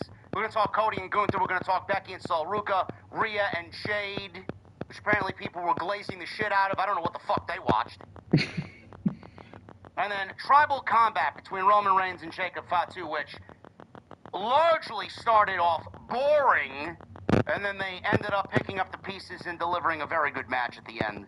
We're going to go over this. This is Clash in Italy 2026 right here on Off the Scripts. I want to thank you guys very much for joining me here on this Sunday afternoon. Stick with me. Please turn on the bell. Get to Saudi Arabia because there's so many fucking shows that WWE has to put on. And the fact of the matter is, where there's 3 weeks in between all of these big shows, that leaves 3 weeks for WWE to rush a fucking tournament. And they rush the tournament, so we're left with fatal four-ways up the asshole. It's fucking awful. It's fucking awful. It's lame, it's low effort, it's low budget, it's as lazy as they come. And this is what WWE does. This is what WWE does. In the first round on the left side, we got Penta, Obafemi, Solo Sikoa, and poor Carmelo Hayes. Poor Carmelo Hayes. Carmelo Hayes, who absolutely, he was so enthusiastic. LA Knight was so enthusiastic. I'm gonna win King of the Ring. Brothers, you ain't winning shit. And I'm a big fan of both LA Knight and Carmelo Hayes. Penta, Obafemi, Solo Sikoa, Carmelo Hayes. Clearly, Obafemi will win and advance to the semifinals. Hopefully he doesn't pin Penta, because Penta is the Intercontinental Champion. Obafemi advances. These are my predictions, by the way. The opposite. We got Rey Mysterio. Well, I would say Rey Mysterio. I would rather Rey Mysterio, honestly. Dominic Mysterio, who's also a champion. He's the AAA Mega Champion. Braun Breaker, Trick Williams, and Damian Priest, who's a champion himself. He's the tag team champion. Trick Williams is the United States champion. Braun Breaker is advancing to the second round. I do not think Trick Williams takes the pinfall. I think Damian Priest eats the pinfall. And I think Braun Breaker advances. We are looking at, in my opinion, Obafemi versus Braun Breaker in the semifinals of the King of the Ring tournament. That's what I'm looking at, right there. You'll know why in a second. On the right side, we're looking at Ricky Saints, Tola Tonga, Javon Evans, and Seth Rollins. Poor Javon Evans, who honestly could be used in this manner to build his stock. You know, a couple of wins in a tournament for someone like Javon Evans would go a long way to making him feel like a bigger deal in the eyes of the audience. This is also why these fatal four-way first-round matches are fucking dog shit. Because you're hiding someone like Javon Evans in a fatal four-way where they'll never be able to break out on their own and do what they need to do to get over in front of a live audience. A tournament is used and can be used to build someone's stock through wins. WWE and pro wrestling in general has minimalized wins. And I don't know why that is. Seth Rollins is advancing to the second round. Javon Evans is not advancing. Tola Tonga, get the fuck out of here. And Ricky Saints, I mean, give me a fucking break. Seth Rollins is advancing to the semifinals. Opposite that, we got Jey Uso, we got LA Knight, we got Royce Keys, and we got Finn Balor. This one may be the most unpredictable of the first round Fatal 4-Ways. I could see LA Knight winning, and I could see LA Knight and Seth Rollins running it back. They've had a run-in or two on Monday Night Raw. LA Knight is mixed in with the Vision business. He's already told Seth Rollins what he thinks of him. I could see that being the case. I could see Finn Balor winning this match. I could see a rematch between Rollins and Balor in the semifinals. They have some history. I don't think Royce Keys wins this match. I don't think Jey Uso advances to the second round. There's no reason for more Uso. I'm going with LA Knight to advance in the second round. I think we get Seth Rollins and LA Knight in the second round. So that would mean Seth Rollins and LA Knight in the semifinals, opposite Obafemi and Braun Breaker. And no, I see Trick Williams there. I do not think Trick Williams is advancing. I think Braun Breaker is going to end up pinning Damian Priest. Now this is where it gets interesting. If I have Oba and Braun Breaker, I could absolutely see Paul Heyman call upon Brock Lesnar to once again cost Obafemi the semifinals and have him lose in the semifinals to Braun Breaker. I could absolutely see Braun Breaker going to the finals because of an assist from another Paul Heyman guy in Brock Lesnar, which would theoretically continue to build towards either Saturday night's main event at Madison Square Garden or SummerSlam, a third match between Brock Lesnar and Obafemi. Because there is a report out there right now on Brock Lesnar's status after Clash in Italy, and this is coming from WrestleVotes. Per the report, Lesnar is expected to continue his WWE run beyond Clash in Italy. However, right now, he is not scheduled for Madison Square Garden's Saturday night's main event. I could absolutely see Braun Breaker getting the assist from Brock Lesnar. Braun Breaker goes to the finals. Braun Breaker is in the finals. Seth Rollins will beat LA Knight. Seth Rollins will be in the finals. We are going to get a final for the King of the Ring, with Braun Breaker and Seth Rollins one-on-one, with Seth Rollins getting the win, and your night one main event will be Seth Rollins versus Roman Reigns for the WWE World Heavyweight Championship. That's my prediction. That is my prediction. I've said that for weeks now, and I'm sticking to Roman Reigns and Seth Rollins for the World Heavyweight Championship. I'd love to hear what everybody else has to say, and I'd love to hear everybody's opinions down below in the comment section when you guys can. Leave a comment down there. The women. This is where we have some major what the fucks. More Fatal 4-Ways, chat. How exciting. How exciting. Bro, if Solo Sikoa and Jey Uso are in the finals of the King of the Ring tournament, I'm going to fucking pull every strand of my hair out. Can you imagine Solo Sikoa versus Roman Reigns for the Night 1 SummerSlam main event? Can you imagine? The WWE would have to be tripping on fucking acid 7 days out of the week if that is what they are planning to do. Holy fuck. I may actually stop watching the product if that's the case. I may have to watch MLW instead of fucking SmackDown. Genuinely.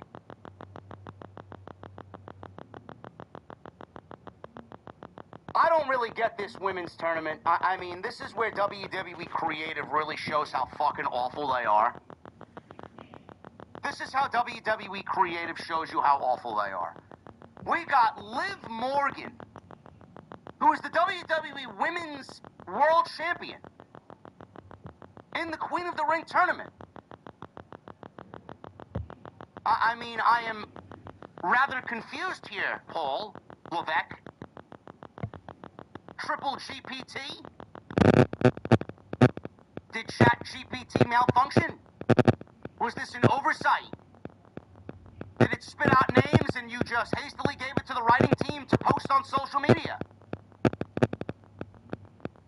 Liv Morgan, who is the Women's World Champion, in which this tournament is to produce a challenger for Liv Morgan at SummerSlam. Liv Morgan, Becky Lynch, Alexa Bliss, and Chelsea Green.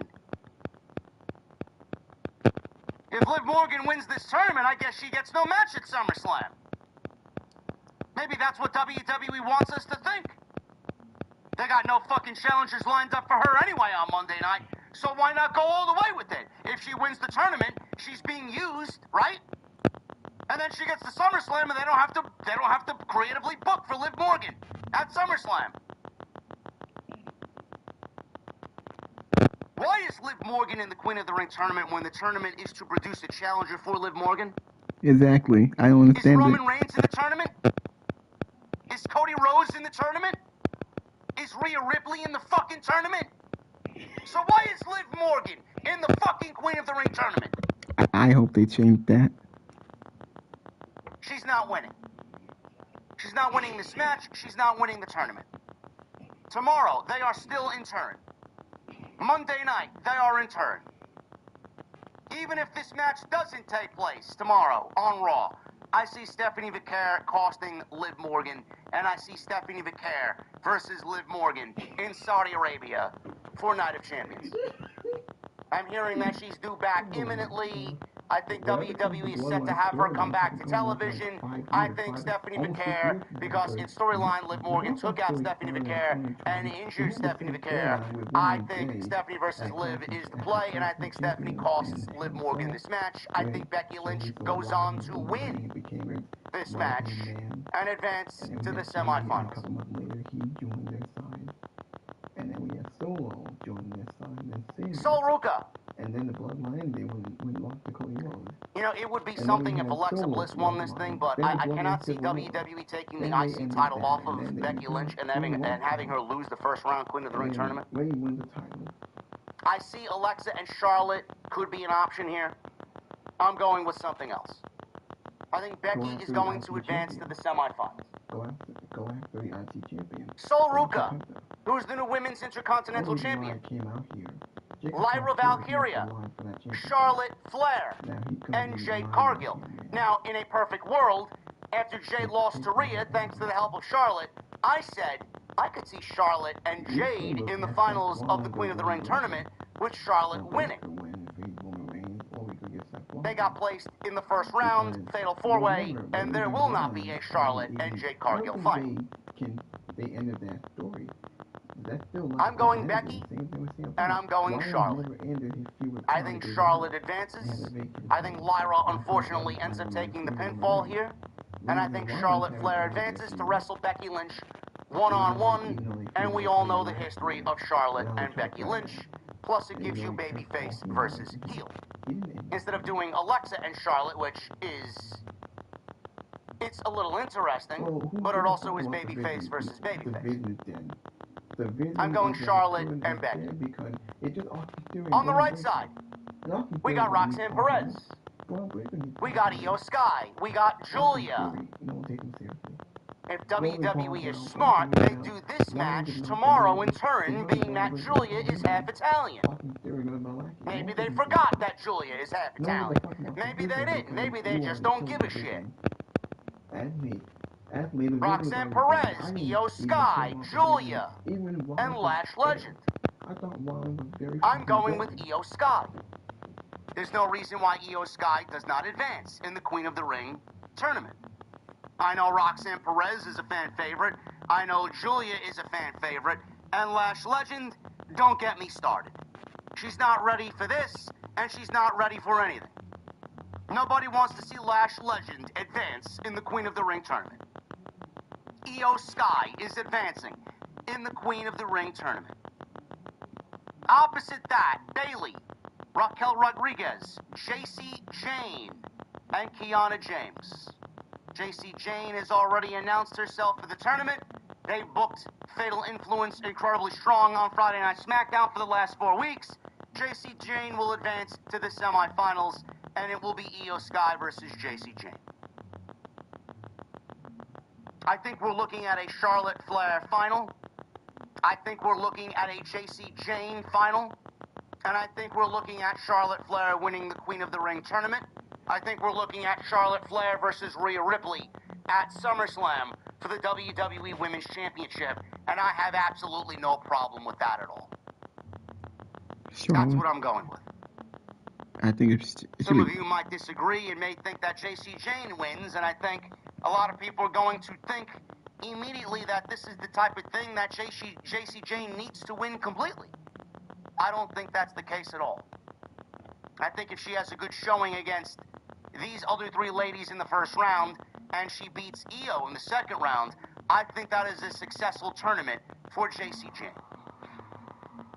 With the way we are going, I see Charlotte and Rhea for the WWE Women's Championship, and then you can also tease an Alexa turn, and turn Alexa Bliss on Charlotte, turn Alexa on both Charlotte and Rhea, turn Alexa heel, and have Charlotte versus Alexa, as I feel like that team is destined to break up sooner rather than later. Charlotte's been great as a babyface, and I feel like, I wouldn't say great, she's been less nauseating. And then Alexa is absolutely a better heel than a babyface, so I think that's the way to go. I think that's the way to go. So coming out of this King of the Ring and Queen of the Ring, I'm looking at Rollins versus Roman Reigns for the World Heavyweight Championship. Rollins gets his win back over Braun Breaker in the final. And I think Charlotte Flair and Rhea Ripley is going to be your Women's Championship match at SummerSlam. And I think Charlotte, beats JC Jane in the final. That's what I'm going with. Obviously, there are other aspects that WWE could certainly go with. They could go Roxanne Perez. And Roxanne Perez could win the tournament. And Roxanne Perez could get Liv Morgan at SummerSlam. Again, that's an option I would not mind if they actually did that. But then you got Money in the Bank coming up, and I think Roxanne Perez winning Money in the Bank is probably the best case for that. But if they want to build Roxanne winning the Queen of the Ring tournament and building Roxanne versus Liv at SummerSlam, where she ultimately beats Liv, I mean, I'm not going to hate on that. I just don't see that happening. WWE could certainly get Charlotte and Rhea at SummerSlam through other means, but I think Charlotte winning the Queen of the Ring tournament is probably the best option to get Charlotte and Rhea at SummerSlam.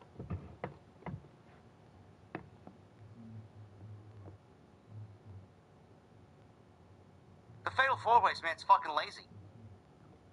It's just lazy. And it's all a product of WWE just having too many shows, too many big events to build to. We come out of the PLEs and go to Saturday Night's Main Event, come out right into another PLE, into a Saturday Night's Main Event, 2-night SummerSlam. There's just so much going on that nothing is allowed to breathe, and when nothing is allowed to breathe, stories suffer, and then things don't feel as important, things don't feel as big, things don't feel as fulfilling as they should be. Again, that's just my opinion. Yes, notable omissions from the tournament. There's no CM Punk. There's no Jacob Fato. There's no Drew McIntyre. None. Really curious how they're going to book CM Punk. There's no Randy Seth Orton. Rollins gets Roman Reigns. I'm assuming they are going to go with CM Punk getting a World Championship match through other variables against Cody Rhodes at SummerSlam. Yeah, don't forget, there's no Randy Orton. They cannot go any longer or much longer without CM Punk on television. Clash in Italy. When you want him to be, he's one of the best storytellers in the business. He may be boring to some as the WWE champion. He may be to some as the champion that nobody really wants or desires.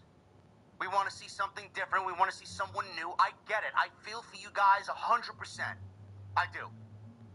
But let's not go over the top. When Cody wants to wrestle and when Cody wants to tell a story, he's very good at what he does, okay? And I'm just being real with you. Tori, it's been completely one-sided comment from Michael Cole, all Jade Cargill so far. At that point, you're just asking for the pinfall to be broken up. Jade glared at Charlotte, Rhea Ripley then delivered a riptide. Are we entertained by Brock Lesnar delivering theoretically the same match every single PLE? One PLE, it's German suplexes. The next PLE, it's nothing more than spamming F5s like this guy had fucking WWE 2K26 finishers stored up out the asshole. Yes, I understand it's not the most entertaining style of match. Fucking pop of the crowd. Great job there, Paul. Can't wait to see WWE's Academy Award winning writers write the same fucking narrative that we saw with Jimmy, Jay, Solo, Sammy, and the Bloodline story back when they did it before he lost the title to Cody, man. I can't wait.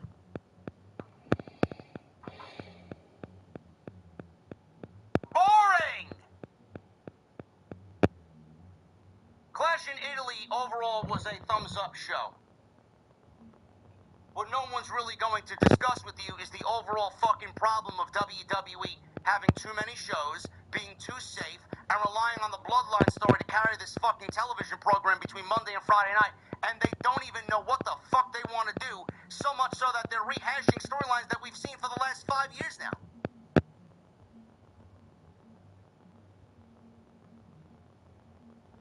And he's trying to do the big barricade spot. Shut up, bitch! You pulled my dress for the gala? We'll find you a new one. Find me an evening gown that is devastating. Jeremy Rose, this shit is this. And I realized what it was that we were looking at here now going forward, or at least what it appears to be. My heart sank. I felt like I was being transported back to War Games in 2024. I felt like I was actually going backwards. It's like when you're kind of driving up a very steep hill, and it's as if the engine cuts out on you, and now you get that feeling like, oh shit, the car's rolling backwards. That's kind of what I feel like now with WWE. And I said this on X, Twitter, whatever, that a conversation has to be had about this company's reluctance, refusal to shine a spotlight on any other real major story. When it comes to, I'm talking about like main event, top line stories, like the story of the company, right? Because it's been so focused on the Bloodline for so many years now. And I understand like that was their golden goose for so long. Not that they still can't make money off of it, right? But we're far beyond the peak years of the Bloodline story. And it worked out so well for them for so long, and I get it, I understand it. It's like WCW with the NWO. It worked for them for so long, until it didn't. And they went so long with it that people got sick and tired of it, and they kept adding more members, and it just wasn't the same, and they had strayed so far away from what had worked with that story when it first started. And we ended up with splinter factions, and we had NWO 2000, and I'm like, what the fuck are we doing here? But they held on to it. They squeezed it for every last drop they could. This is WWE's version of that. They can't let go. Everything has to revolve around the Bloodline. The Bloodline vortex is real. It's a real thing. And it's one thing to continue the Bloodline story. It's a completely different thing to focus so heavily on it that we are still closing shows. We are still closing PLEs.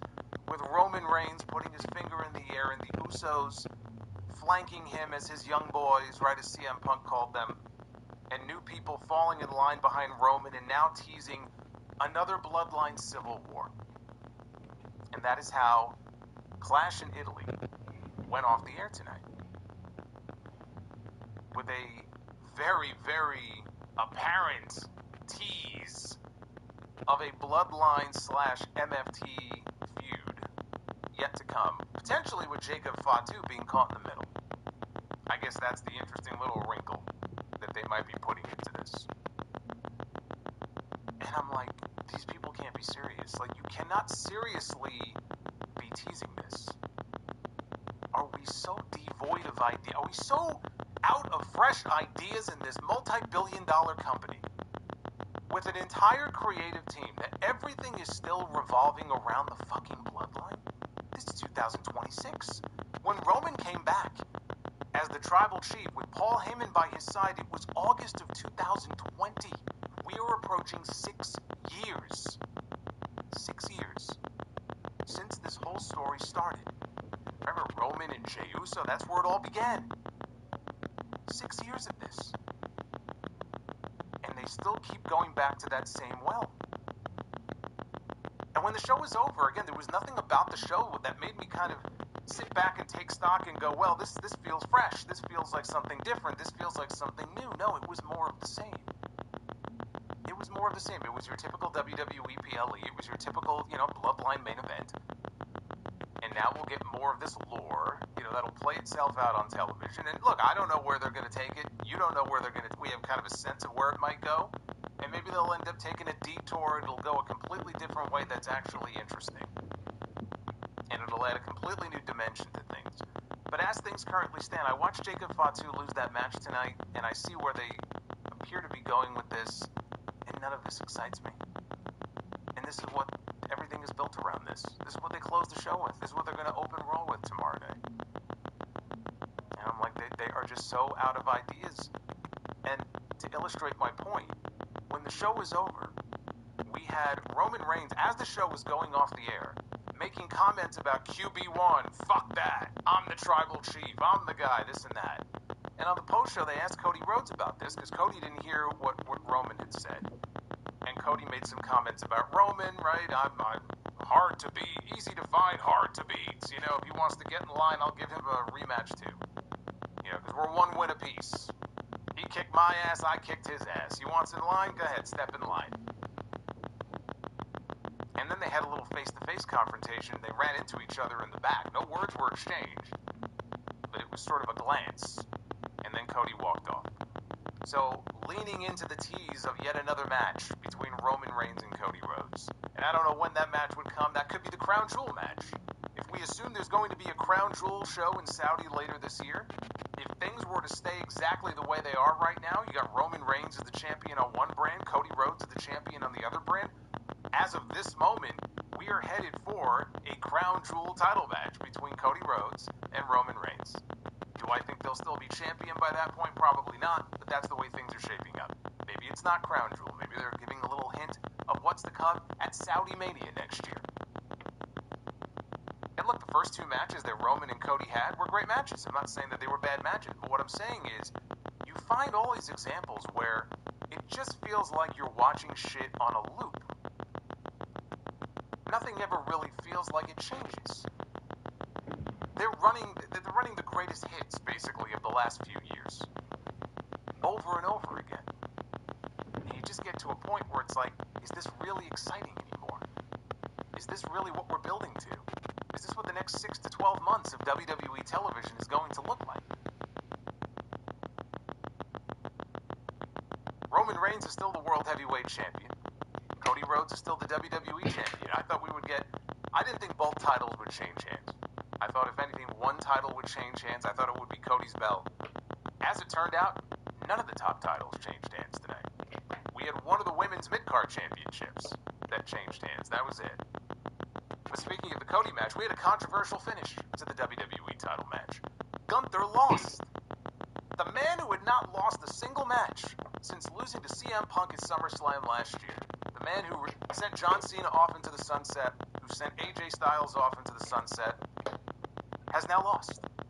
And he lost in the most unremarkable way to Cody Rhodes. It was one of those finishes where you saw it and it's like, what? What was it? What just happened here? But they did it in a way because they want to run it back again. That's probably going to be your Night of Champions main event. So now they get to do Cody and Gunther at least one more time. But yes, in the meantime, Gunther has lost. on a controversial finish at the end of that opening match tonight. Then we had what they were billing as the rematch of the century, the greatest rematch in wrestling history. Solo, he beat Goldberg too. Yeah, well, fuck Goldberg. We had what they called the biggest rematch of all time. Brock Lesnar against Obafemi. Part 2. And I laid out a whole thing going into this about why Obafemi did not have to lose this match. I mean, sure, he might. But I think everybody was assuming that, okay, Brock's back, we're going to get the trilogy, so Brock has to win match number 2. And I'm like, no, he doesn't. He doesn't have to lose match 2. It's actually a perfectly fine story you can tell where he wins match number 2. And then he goes on to win match number 3 as well. And of course, WWE did what you would expect WWE to do. And they had Brock Lesnar beat Obafemi. So not only did Gunther suffer his first loss tonight in almost a year, Obafemi suffered his first loss on the main roster. Now, they went out there and they had what I thought was a really fun match. They had an excellent match.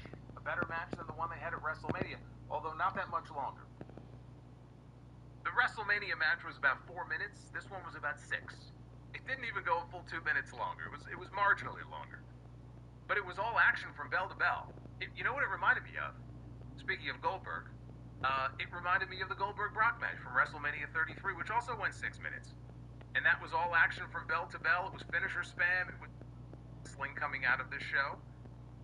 But what I was not expecting was that they would be part of the same opening round match, which means that at least one of them, if not both of them, are getting bounced. Fatal 4-way, it's a triple threat. And they do it because they have no fucking balls. They don't have balls to beat people with names. They don't want to beat them straight up. So what do when you put some of these big names in these tournament matches? Well, you make it a 3-way, or you make it a 4-way, so that way you can protect them, because again, they have no balls. So, in this tournament, we're going to have a bunch of fatal 4-way matches. Let me show you the Queen of the Ring.